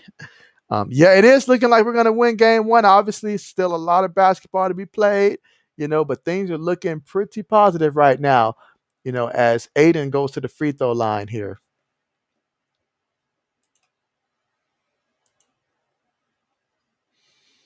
Great dunk by Aiden. Absolutely, I would have to agree on that one. It was one heck of a dunk. I mean, it felt like, the passes were good, obviously, but being able to clean up like that, I mean, these Suns, they are playing great as a team right now.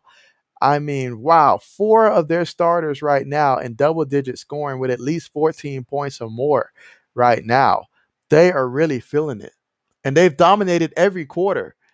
Well, I say dominated because they've, had the lead in every quarter, but man, it is coming together here in this third quarter.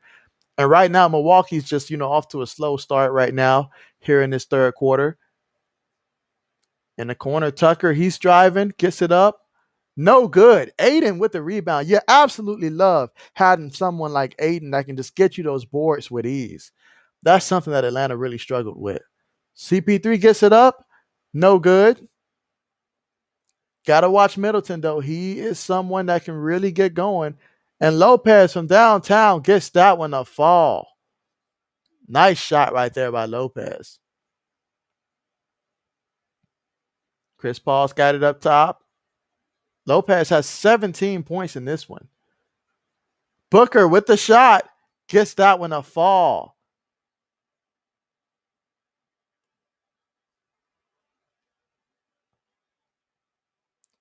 They're going to call the foul, though.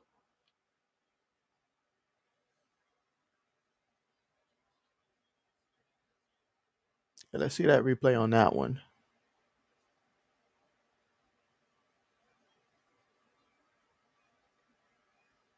Excellent elevation on that shot, though.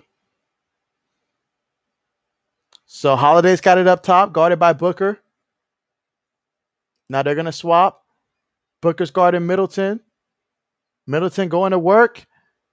No good. It's just not falling. And that's the thing about Middleton, especially when it comes to the first couple games on the road for the Milwaukee Bucks, or just the first couple games in the series. Middleton tends to get off to a little bit of a slower start, in terms of just what he's capable as. But as the series goes on, he gets more and more impactful for this team. Holiday with the miss. Phoenix Suns are currently up by 14. Chris Paul gives it to Crowder. Crowder still unable to get some points in this one. Nice finish by Holiday. And he's got to be more consistent in terms of doing that to get his points. He's capable of doing it. He just won't do it. He just won't do it. Chris Paul's got it up top. Bridges just misses that. That's one you got to make right there. That's one you definitely have to make. All right, what a turnover there by Middleton, out of bounds. Lost the ball.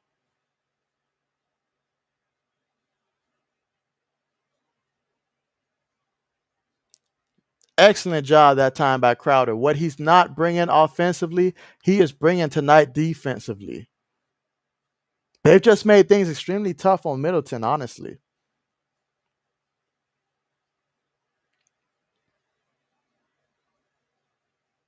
Tucker's on Chris Paul. Aiden sets the screen. CP3 pulls up, gets it to fall. Nice job. Nice job. And CP3 having such a huge impact on this one. We said it before. We're predicting CP3 to get MVP. And if he keeps playing like that, our predictions are going to be absolutely correct. Crowder with the rebound. Devin Booker's got it. Under 5 minutes to go here in the third quarter. Booker pulls up.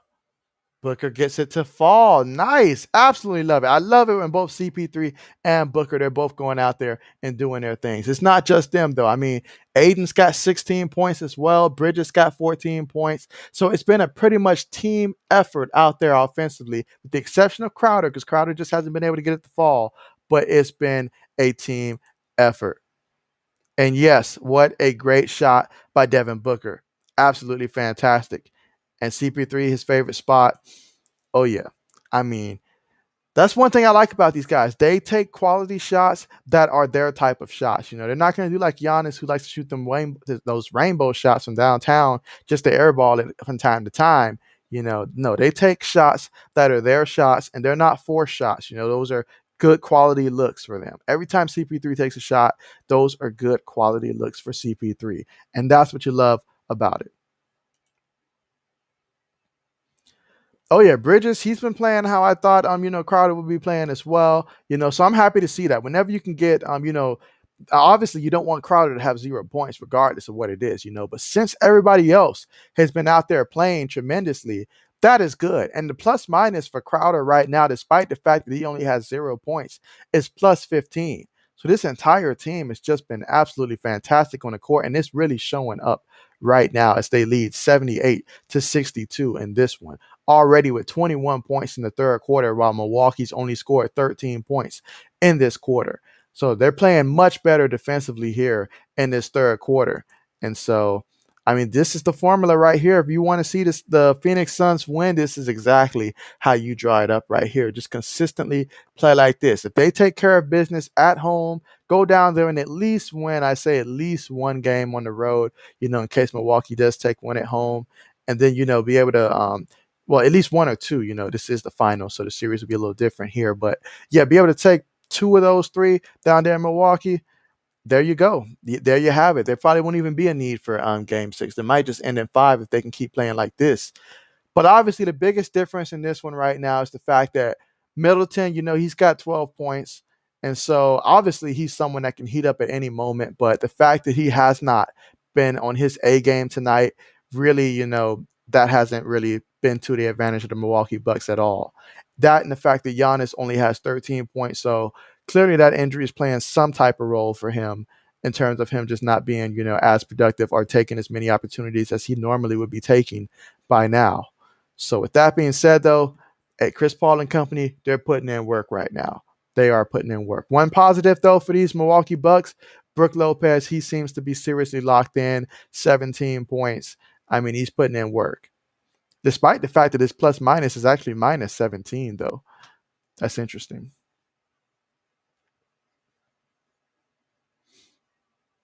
That is absolutely interesting.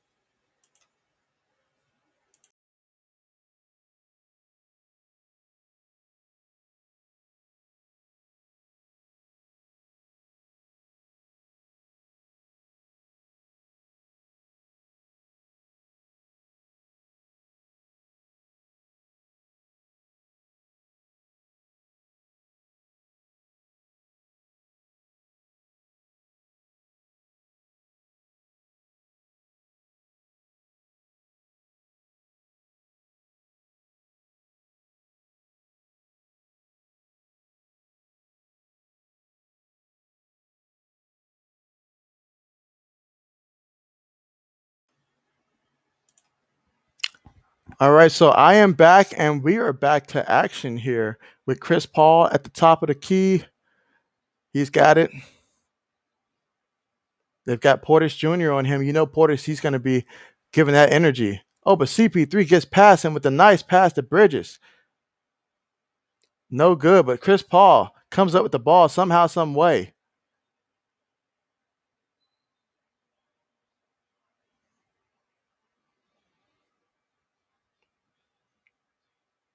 And man, Chris Paul is so locked in. He understands this moment so much. I'll give this to the Phoenix Suns. So they have certainly come out and they've been focused in this one. Absolutely have been focused, and it's fun to watch when this team really has it going offensively. Booker's got it up top, kicks it to Paul downtown, gets it to Fall. An excellent shot right there. And so you can see Milwaukee, they're trying to do something different here by got Portis Jr. up top, guarding whoever has it up top, making it difficult because of the energy that he brings in his quick feet. So now Middleton's going to be guarding Chris Paul. Portis Jr. is on him again. Oh, Chris Paul put the moves on him. Got by easy. Get this man off of CP3. It just ain't fair. It's just not fair. Middleton's got it up top. He pulls it from downtown, gets it to Fall. And Giannis, he looks like he's ready to get back in the game. Chris Paul's going to bring it up. It's a 15-point game right now. Let's see what Chris Paul's got in store for Portis Jr. on this possession. Steps back for three. Gets it to Fall. Oh, my. An 18-point game. Wow. Wow, these Phoenix Suns, they are just wow. Let's see. As Shaq says, Holiday has got to start hitting shots. He is playing bad. He is playing terrible.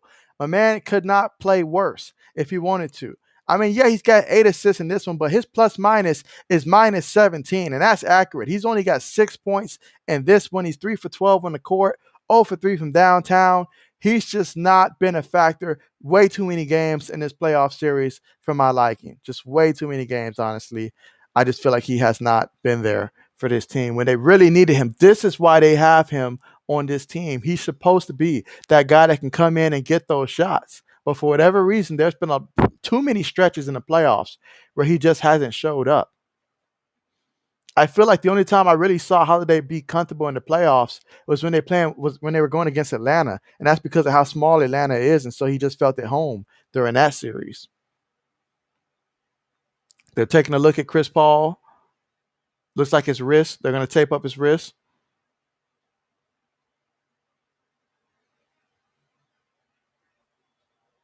Aiden's out the free throw line.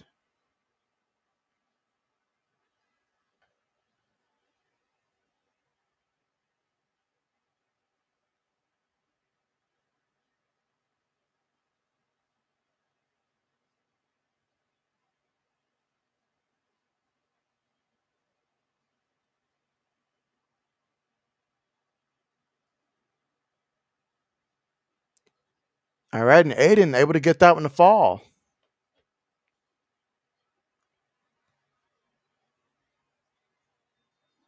Forbes bringing it up. Gives it to Cunnington. It's a 20-point game right now. So if you're Milwaukee, you're going to have to get on some type of run here, and it's going to start with Middleton as he gets that one to fall. 18-point game, 88-70 with less than 2 minutes to go in the third quarter of game one of the NBA Finals. Johnson's got it. He gives it up at the top to Booker. Portis Jr. on him. And that's going to be a foul there. And these Suns, despite having the lead, they're continuing to be aggressive.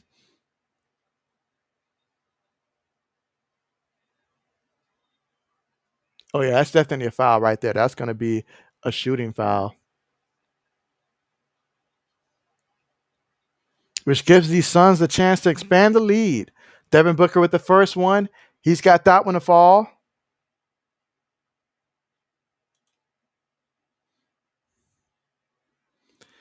Yeah, I mean, it doesn't look like something that's going to keep him down and stuff like that. So hopefully, that he'll be good to go, especially by the time game two rolls around, but I wouldn't be too worried about the rest of this one. But hopefully that is good. Bad flop there. He didn't even get touched. Oh, there's been some flops for sure being thrown out there. That is for sure. Let's see, the first two quarters went by fast, but this one has gone really slow, at least for me. I feel like the first two quarters really did go by fast. And so this one, it feels like a longer quarter because, I mean, the Phoenix Suns, they've just been lighting it up. But, I mean, there's been a lot of timeouts being called and stuff. But, I mean, I don't know what it is about the third quarter that does feel slightly longer. I guess because now that we've got a secure lead, we're like, okay, we want this game to be over now. So these Suns, we don't want anybody getting hurt out there. And Devin Booker putting in work, steps back, gets it to fall. 92-73.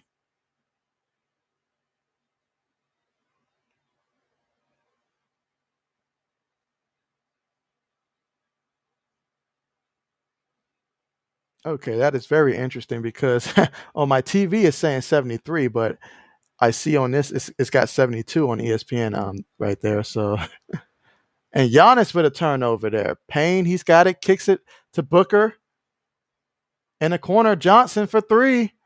No good. Yeah, that's going to be I believe, off the Suns. But yeah, what a third quarter it has been for these Phoenix Suns. Booker from downtown, no good, but Payne with the rebound. Johnson from downtown, no good. Giannis with the rebound. 92 to 73. Okay, now they've corrected the score, 92 to 72. Middleton's got it up top. You know what he's going to look to do? He pulls it from downtown, gets it to fall. That's Middleton right there for you. But it may be too big a hole even for him the way that the Suns are playing. Ooh, almost got that one to fall. And that is the score at the end of the third quarter. The Suns are up 92 to 75 in this one. You thought Middleton airballed it. Well, I mean, hey, if these guys are airballing, that means they're just hanging around Giannis way too much at this point. I mean, that stuff is contagious. But man, what a third quarter by the Phoenix Suns. I mean, they have won every single quarter in terms of outscoring the Milwaukee Bucks. At the first quarter, they outscored them 30 to 26, so that was a 4-point difference. In the second quarter, outscoring them 27-23, another 4-point difference, making it an 8-point deficit. But here in this third quarter, Phoenix scored 35 points and Milwaukee has scored 26. And so we're talking about a difference of 9 points in the third quarter. So when you do that, hey, you're gonna love where you are at the end of the day if you're out there playing like that quarter by quarter. So this one right here is looking like Phoenix has got this in the bag.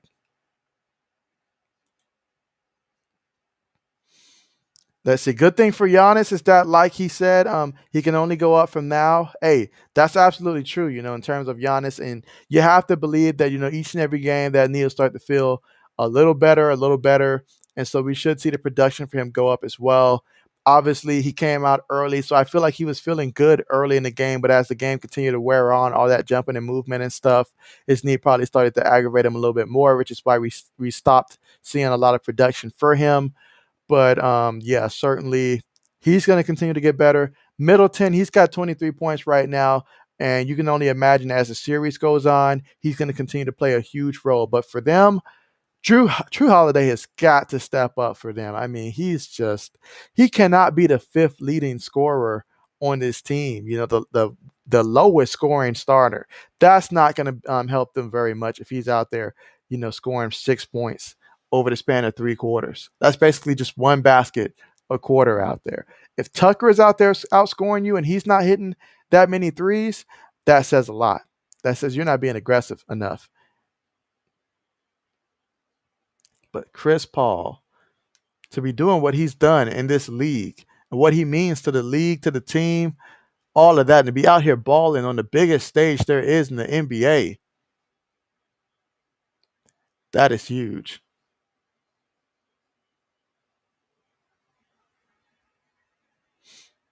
That is absolutely huge.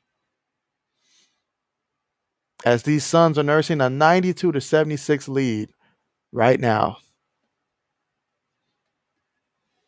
So what I'm hoping for is that these Suns, that they continue to play good defense so that way about halfway through this fourth quarter, we can go ahead, get the reserves in this game, and let's make sure that nobody gets injured before game two. Because in this year particularly, injuries have just been so frequent that that's something that you really have to consider at this point. But very big right now for these Phoenix Suns to be able to take care of business on their home court in front of the hometown team.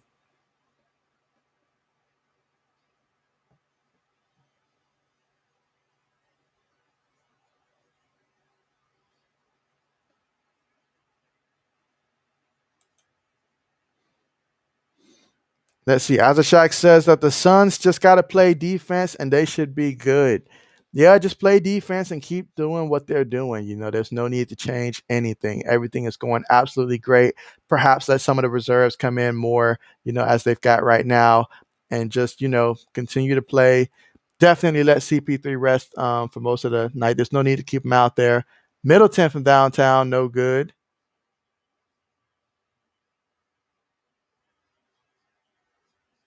As they get ready to inbound the ball.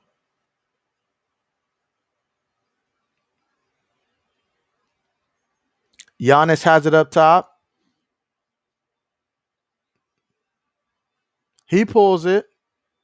No good. Payne's got it up top. Gives it to Booker. And Booker loses that one.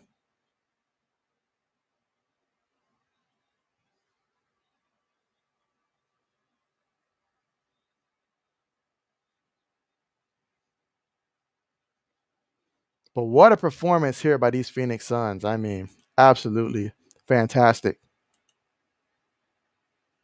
Let's see, Bucks got to start drawing fouls. They've only shot 6 all game. Yeah, they've only shot 6 all games, and they're 2 for 6. So I don't think free throws are going to help them very much. I mean, they'll only be able to make probably 1 out of 2. And Payne from downtown, no good. Oh man, players out here hitting the floor. Cunnington from downtown gets that one to fall. Score is currently 92-79. So yeah, these Suns, they still got to continue to play hard. There's still a lot of time left in this game. Devin Booker's got it. He shoots. No good. Tucker with the rebound. No, that's Middleton. Forbes got it. Down low to Giannis, but the ball gets knocked out of bounds. Possession's going to stay with Milwaukee.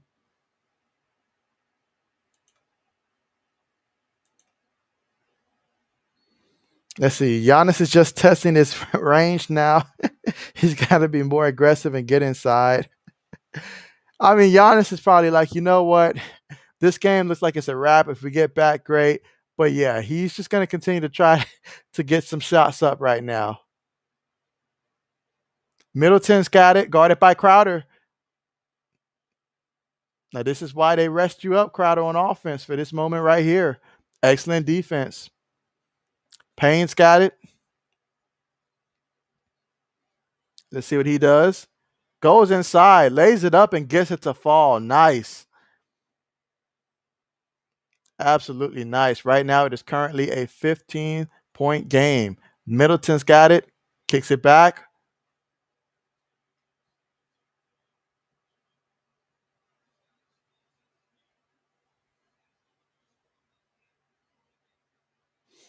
But what a performance. Yep, and again, I'll take this time to thank each and every person for joining me for this stream, especially you guys in the chat section. Definitely enjoy chatting with you guys. And if you guys haven't already, those of you that are watching through, whether it's YouTube, Twitch, Facebook, appreciate you guys. If you want to help this channel grow, definitely do consider, if you're watching through YouTube or have a YouTube account, subscribing on YouTube. That definitely does help the channel grow, and you'll be notified whenever I drop content, whether it's football or basketball related. If you're watching on Twitch, do consider a follow. That costs nothing to follow there, and it definitely does help support my Twitch channel as well. So thank you so much, guys. I really appreciate you for your support. Let's see. That was such a strange play. How did Middleton get his own rebound? Yeah, absolutely. That is absolutely. There's been a couple plays like that. I saw one time. I think someone else also had a similar play in the game, getting their own rebound like that. Rebounds is for the most part about effort. Right now, the Phoenix Suns are up. Let's see. With Johnson at the free throw line. See if he converts this. All right, he's got that one, so that makes it 95-81. Let's see if he gets the second free throw.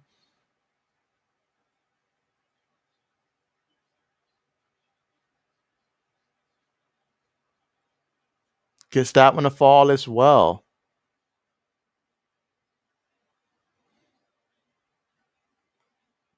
Now, the Suns do need to continue to play defense. All right, so they fouled Holiday on that one. There was no need to foul my man Holiday on that one. There was no need.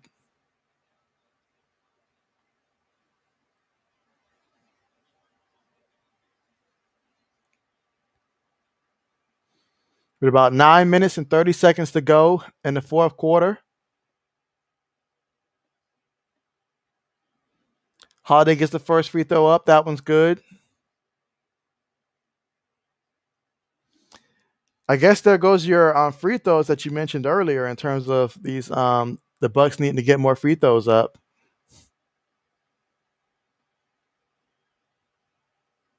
Gets the second one to fall as well. 96-83. Chris Paul's got it.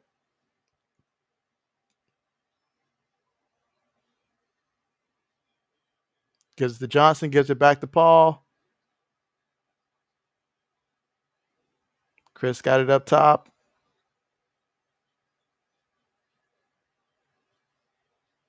Pulls it from downtown. No good. Giannis with the rebound.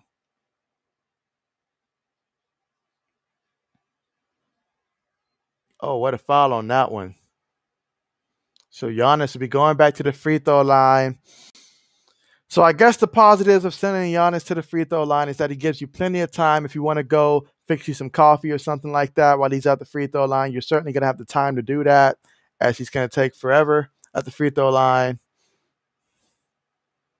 So let's just see if he's going to be able to make both of these free throws or if there will be an air ball or anything like that.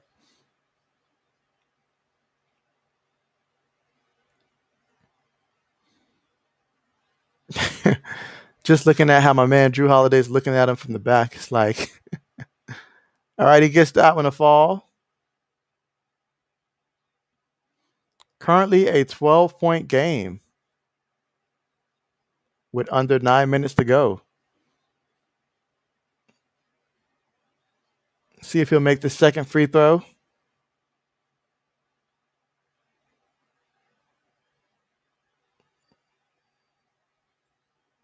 All right, he gets both free throws.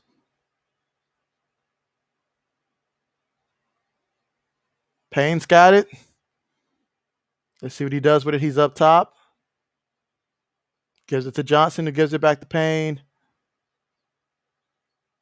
Payne goes inside. He finishes. Okay, seems like he's getting going.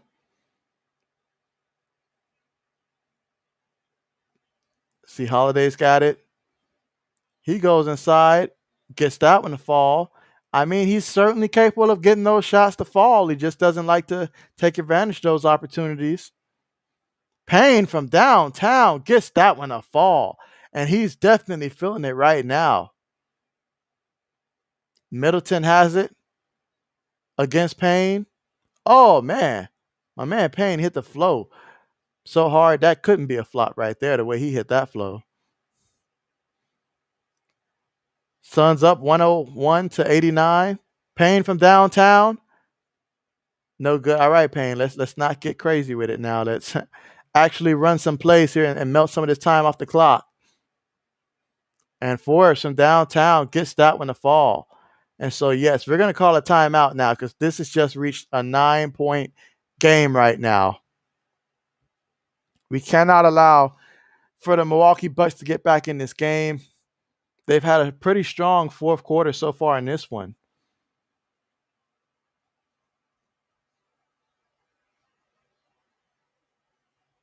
As it is now a 9-point game with under 8 minutes to go here in the fourth quarter of Game 1 of the NBA Finals. Yeah, this is certainly a game right now that the Phoenix Suns need to make sure that they finish strong. Do not let Milwaukee come back and steal this one.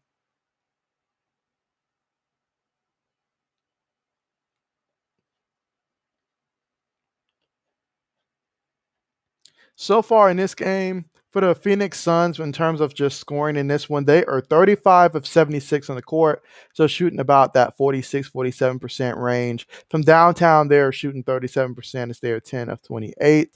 From the free throw line, they've been extremely impressive, going 21 of 21 as a team from the free throw line. So that is absolutely fantastic and why they are up 101-92. Payne's got 10 points off the bench. Johnson, he's got 8 points as well off the bench. And then in terms of starters, Chris Paul, 27 points right now. Devin Booker with 22 points. Aiden's got 18. Bridges, he's got 14 points. Now, Crowder, he's got no points. He's 0 for 7 right now, 0 for 4 from downtown, but he does have 8 rebounds, and he's been playing great defense as well in this one. And then you look at the Milwaukee Bucks as a team, they are 36 of 77, so shooting about that 46% right there. From downtown, they are 14 of 29, so about 46, 47% right there. From the free throw line, 6 of 10. And so for them, scoring wise, Middleton, has been carrying the bulk of the scoring here as he's got 27 points, going 11 of 23, and this one 5 of 11 from downtown. Giannis, he's got 15 points in this one, so not exactly Giannis type numbers, but it's good to see him out there. He does look good in the time that he has been out there. Just, obviously we know he's still dealing with an injury. Lopez, he gave them 17 points early in this one, and so that's certainly been a boost. And now Holiday, is being a little bit more involved in the offense. He's got 10 points, but that's what he should have been involved in throughout the entire game. If he's involved like this throughout the entire game, then right now we're probably looking at more of a 101 to like 102 type of game or something like that if he's more heavily involved.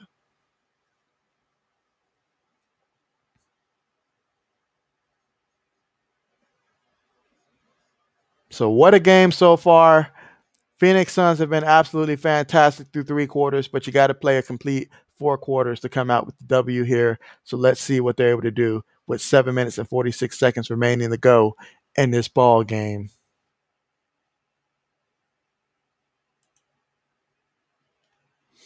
Yeah, as a Shaq, you said it best. This game is getting good. I mean, I wanted a good game, and so we've got just that. Milwaukee trying to quietly sneak back in this. They've had a strong 4th quarter so far, outscoring the Phoenix Suns 16-9 so far in this quarter. So a 7 point difference, and it is a 9 point game. And the Suns were smart to call a timeout right now. They have to continue to play hard right now. I know with Chris Paul, we don't want to risk him getting, hurt even more or, with that injury there. So they're going to need the rest of the team come together and let's finish this. They've been playing great as a team thus far, and they're going to have to continue to play that way. But we certainly do have a game on our hands right now. Let's see. Devin Booker's got it. Back up top. Chris Paul's got it. He's back in. Devin Booker down low. He tried to get that one to Aiden. That just wasn't a good pass. Aiden was not open on that one. Middleton kicks it to Forbes for 3. No good, but Giannis with the rebound. Gets that one a fall. 101-94. They're on a 7-0 run in the last minute. Cannot let a team do that. Chris Paul, he kicks it out. Booker from downtown gets that one a fall. What a big 3 right there to try to kill some of that momentum that Milwaukee has been building up as it's a 10-point game with just under 7 minutes to go. But Middleton's got it, and we know he loves to answer, especially around 6 minutes to go. That's Middleton time, but it's blocked. Big time block. Chris Paul's got it. Kicks it back to Booker for another 3. No good. I thought he was going to make that one. I felt that one. That would have been so huge if he made that. The crowd would have erupted. But Holiday, he's got it up top. He's trying to be a little bit more involved in the offense, but Middleton, he's got it from mid-range. What a steal by CP3. Nice rip on that one. And a personal foul against Middleton on that play. CP3 putting in work. The old smart veteran right there on that one. Wow. What a smart play defensively by Chris Paul. Chris Paul has it. Kicks it to Crowder. Crowder is yet to score in this one. CP3's got it. Guarded by Holiday. Now he's guarded by Connington. Chris Paul, mid-range. That's his area. That's Chris Paul neighborhood there. And it's good. Just doing what he does so well. A 12-point lead again by the Phoenix Suns. Pretty much trying to erase the run that these Milwaukee Bucks were on. But Middleton, fighting hard, gets that one to fall. And so Chris Paul, he's got it. Kicks it back to Crowder, who's up top. Booker's got it now. Crowder has it. He shoots the 3. No good. My man just cannot buy a basket tonight. It's just not his night. 0 for 8 on the court. And Forbes shoots. No good. Rebound by Aiden. Chris Paul's going to bring it up. And Holiday's trying to apply some pressure on him. Johnson open from mid-range. Gets that one to fall. Nice shot. And so, yes, these Milwaukee Bucks would be smart to call a timeout with 5 minutes and 14 seconds left to go in this one. Yeah, my man Jay Crowder cannot buy a basket in this one tonight. He's the only one that's being left out in terms of just scoring for these Phoenix Suns offensively. But lucky for him, the rest of the team has more than picked up his slack offensively. Yeah, that's all you can say about. Hey, that's all there is to be said, But I mean, I will give him this defensively. He is playing absolutely, fantastic defensively. And this one, someone's got to take on that duty of playing great defense. And so I definitely get it. But I do hope that by game two, though, that those shots are falling for him. But I mean, hey, if it's not his night, it's not his night. As long as the rest of the team is out there performing, I can live with that. I can live with that. The way that this team is playing as a unit. Absolutely. But what a game one it has been. Chris Paul with 29 points and this one, going 11 of 17. I mean, my man, he is just playing his best basketball offensively at the right time, at the right stretch right now. And that takes so much pressure off of Devin Booker because if there's no Chris Paul, then Booker at least has to score 40 plus points a game to keep the Suns, with a chance. But because of Chris Paul and what he's able to do out there, he takes so much off of the shoulders of a Devin Booker. And that's someone when I look at a team like Atlanta, offensively, and then I'm like, man, Trae Young, I really feel like he has to go out there and drop about 48, 50 points in a game for them to win this deep in the playoffs because he just doesn't have someone like a CP3 that he can consistently rely upon to take off so much pressure from ball handling, all the pressures that brings to consistently scoring, things like that, and clutch situations, So that's really, Chris Paul is a major flex here for these Phoenix Suns. And it looks like, if they can keep things going how it's going, it looks like these Suns can come out victorious after game one. Taking care of business.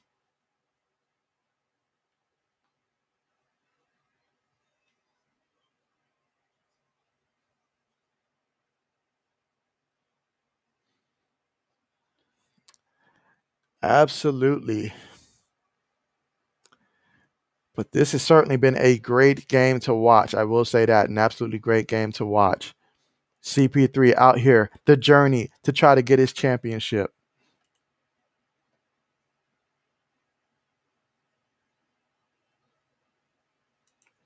So I will pose another question right now as we wait for this game to get back to action after the timeout.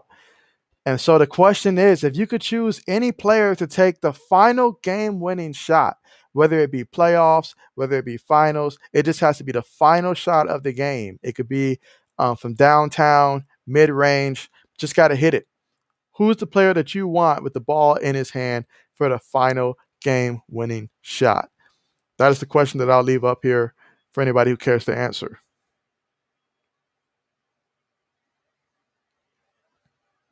But what a performance tonight, not just by Chris Paul, but Devin Booker as well. It's also his first finals appearance here. And so for him to be playing the way that he is with 25.7 of 19, then I would say absolutely amazing right there. Seems like we've got our first answer here. So as a Shaq says, Michael Jordan or Larry Bird, and you can't go wrong with Mike. And I promise you, if Mike's on the roster, he's taking the last shot. If he's available, he's taking the last shot. Like he doesn't care if the team is already double team and triple team. It doesn't matter. He's taking that final shot. So that's certainly someone that I would love to see with the ball in his hand. So absolutely. Let's see. Chris Paul's got it up top. Yeah, they've got two guys on him, some big guys. But Booker with the pass down low. Aiden falls up just short. Suns are currently up 108 to 99. But these Bucks, they are in a bonus. They're playing extremely hard here. Giannis has it. He's looking to bulldoze his way. Oh, he loses it. Nice defensive possession right there by the Phoenix Suns. Devin Booker's got it up top. He's guarded by Tucker. Now he's guarded by Forbes, putting the moves on him, pulls up, gets that one to fall. Devin Booker. Nice shot. And that's what you have to worry about right now. You try to stop Chris Paul, Devin Booker's going to get it. You try to stop Devin Booker, Chris Paul's going to get it. Middleton's got it. He shoots. No good. Aiden with the rebound. Big rebound there. Chris Paul's going to bring it up. Giannis is on him. Oh, nice finish by CP3. What an absolutely incredible play by my man, Chris Paul. He sized that one up perfectly. Absolutely incredible. To be able to time it and make it an and one play, absolutely fantastic. And that's what great players do. And they don't get any better than Chris Paul. To have the wherewithal to understand the situation, know where Giannis is, position himself to draw the contact, and still finish the basket against the bigger defender. Makes it look so easy. Wow.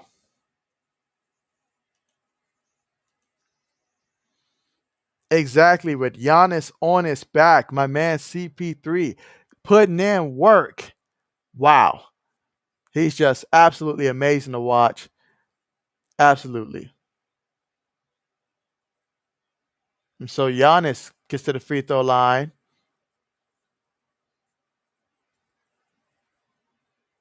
It's currently a 14-point game, and both teams are currently right now in the bonus with 3 minutes and 26 seconds to go in this game. If you're rooting for the Bucks, you need Giannis to come up big time at the free throw line.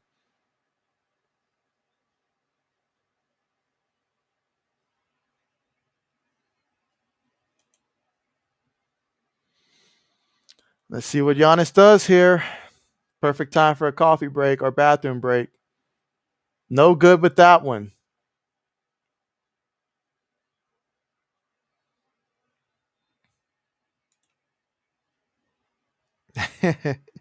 He finally got it off before 10 seconds. That's got to be a first for him. It's absolutely got to be a first for him. I mean, he's got to work on that in the offseason. That has to change. That absolutely has to change. Up, and we've got a commercial here. So 113 to 99 right now with 3 minutes and 26 seconds to go in this one. What a game it's been. I mean, Chris Paul, CP3, 32 points, 8 assists, 3 rebounds. I mean, 12 of 18 on the court.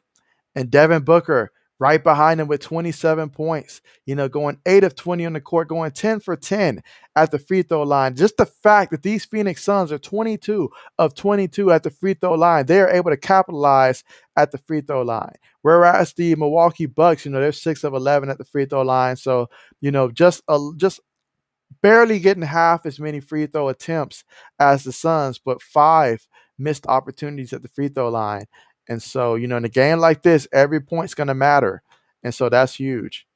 But clearly, with Giannis just having 17 points, I expect that that's going to be something that in future games, you're going to see that number increase. Middleton with 29, he started coming on as of late, but he's really someone that when he gets going, he can have 34, 38, 41 points, in a game like that. And so certainly he's going to be the key in this series in terms of containing this team. And so let's see how this goes. For the second free throw attempt. So Giannis, I don't know how many times one must dribble the ball before they shoot. All right, he got that one. And right on time. Shaq says he made one. Yeah, that he did. That he did. On the night, he is currently 5 of 8 from the free throws. And so, I mean, as a team, the number wouldn't be looking, I guess, as bad as it does if Brook Lopez would not have gone 0 for 2 from the free throw line. And Chris Paul still directing traffic right now. He's got it at the top. He pulls it from downtown. No good. Giannis with the rebound. It's currently a 13-point game with both teams in the bonus with under 3 minutes to go. Giannis looking to bulldoze his way. I mean, do we not call travel at all? I don't know how many steps he took on that one, but it sure looked like a lot of steps if you ask me.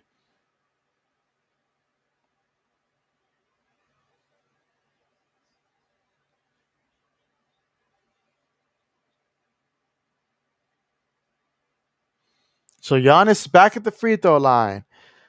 If you want to know why this game is feeling like it's taking forever, it's because Giannis is taking a lot of free throws, and that takes forever.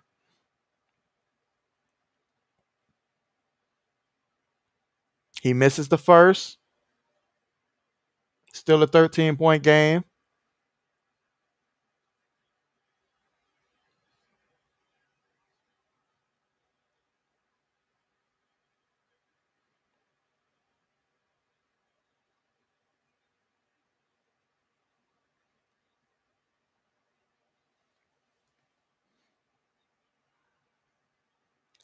As he goes through his free throw routine. And these Sun fans, they are letting him hear it. He got that one to fall. It's 113 to 101. Devin Booker's got it. Bringing it up court. 6 and 10 at the line for Giannis. Not bad for him. Absolutely. I mean, if they can get 6 for 10, I mean, given what he usually gives them, I mean, that's not bad at all. Now, can he start getting it off within 10 seconds, though? That is what I need to know. And Milwaukee's got it. Middleton brings it up. Kicks it to Giannis, who kicks it. Ooh, no look pass. Holiday, yeah. Yeah. Oh, yeah, Holiday, he's up there missing. I mean, he's just not been what they need for him to be. It's obviously just the first game in the series, but I've seen too much of it throughout the playoffs, to think that that's going to change drastically in this series here. Chris Paul's got it up top.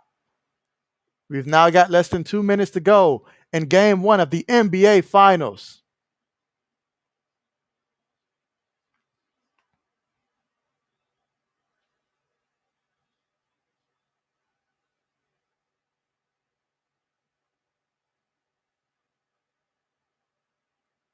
And that's going to be some free throws.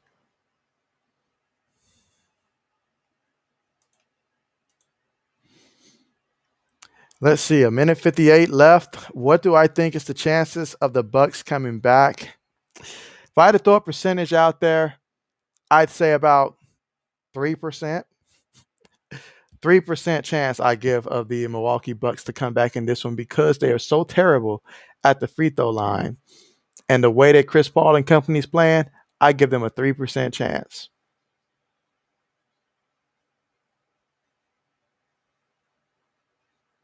I mean, it's been one heck of a game though by the Phoenix Suns in this one. I mean, absolutely tremendous game. Team effort here. Obviously, Chris Paul, Devin Booker, 32 points, CP3, 27 D Booker. Absolutely fantastic. Then off the bench to get, 22 points off the bench as well. That's a major flex when you can get that type of production off the bench as well. And then, Aiden with his 18 points in this one. Bridges, 14 points. Only thing that could have made this a little better is if Crowder doesn't go 0 for 8 out there. Maybe if he goes 2 for 8, 3 for 8, everybody's happy. Obviously everybody can't score, but he's got to take advantage of the opportunities that are presented to him.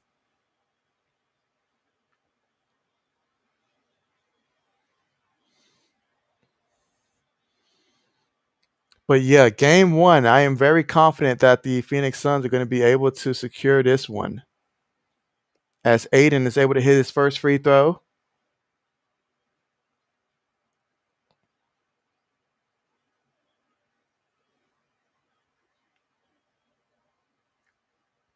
Oh, wow. What a great accomplishment. First player with 15 points and 15 rebounds in the finals since the great Tim Duncan did it in his first appearance. That's great company to be in. A 14-point game. Phoenix Suns with the lead. Holiday has it. He just does not want to take that shot. Middleton, he wants to take it. Holiday, he goes inside, kicks it out. Cunnington, no good. That's going to be out of bounds. Possession is going to stay with the Milwaukee Bucks with a minute 38 remaining.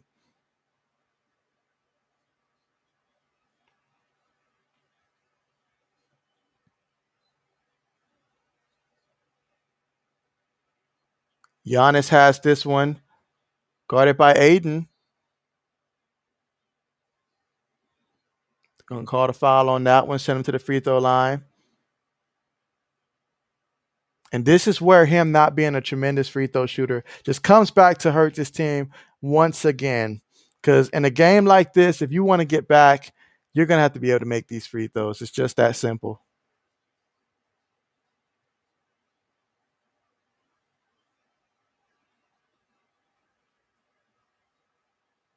Again, it's a 14-point game with a minute 35 on the clock. Giannis goes for his free throw attempt. No good. Too many points left on the table. And again, game two is going to be Thursday at 9 p.m. Eastern time. And yes, you can believe that I'm certainly going to be looking to stream that one in game two. So definitely, if you haven't already, do consider subscribing to my YouTube channel. If you have a YouTube account, best way to support the channel. If you haven't already, definitely be sure to subscribe. Therefore, whenever I set up these notifications to stream, you'll be sure to be alerted and can join that way as well. Devin Booker's got it. Chris Paul's got it up top. Guarded by Holiday.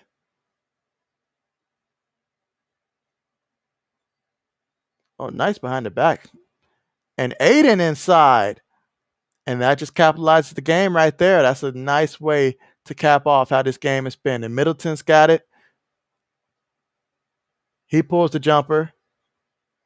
No good. Crowder with the rebound. CP3's got it. Guarded by Holiday.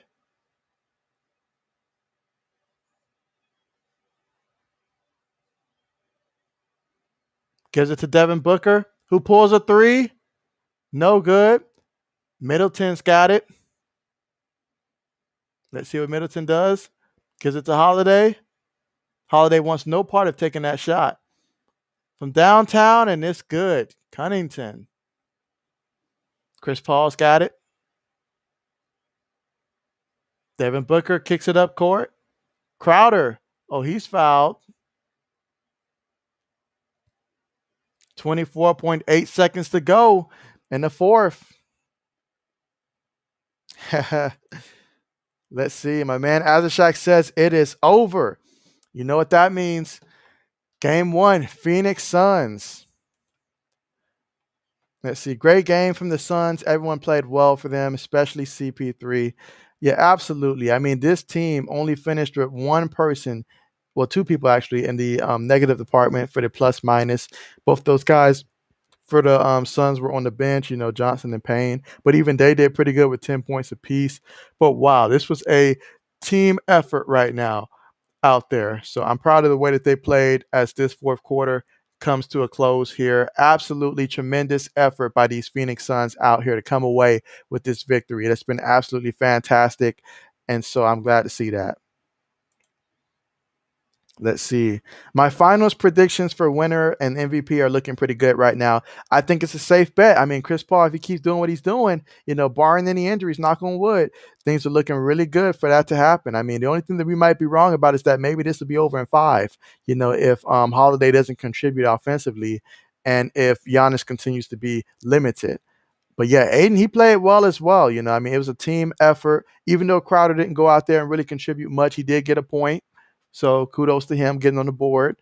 But I mean, his plus minus, was the highest on the team in terms of plus 19. So clearly his impact was being felt, even though not on the offensive end. But Aiden had with 19 rebounds in this one, 22 points. I think it's safe to say my man played better than well. He played great out there tonight. And that's exactly the difference from when they faced Atlanta, to facing a team like the Phoenix Suns. So these Suns, they played good, played fantastic. They're confident, and they're going to be looking to try to go up 2-0 next time they step on the court Thursday. So be sure to join me again for that stream. Everyone, thank you so much for joining me for this one. I'm going to go ahead and end the stream here, but what a performance here by the Phoenix Suns to see them win this game, as we get one step closer to hopefully Chris Paul being able to get that ring in which he really, really has worked so hard to get. And if you're Milwaukee, you're feeling bad, but the positives is, Giannis, he was able to play. You're going to expect that he's going to get better from there. Middleton, he played good, but he can play even better than that. You just got to get more out of the rest of the guys out there. That's what it's going to come down to. A guy like, Portis Jr., he should have more than 5 points in a game like this. no doubt. Forbes, he's someone that's capable of giving you more than 6 off the bench. So stuff like that, little things, they got to do better. Hey, appreciate you. Looking forward to seeing you next time. Thank you so much for your support. And with all that being said, thank you guys so much for joining me. Look forward to seeing you all next time. Have a great night and be safe.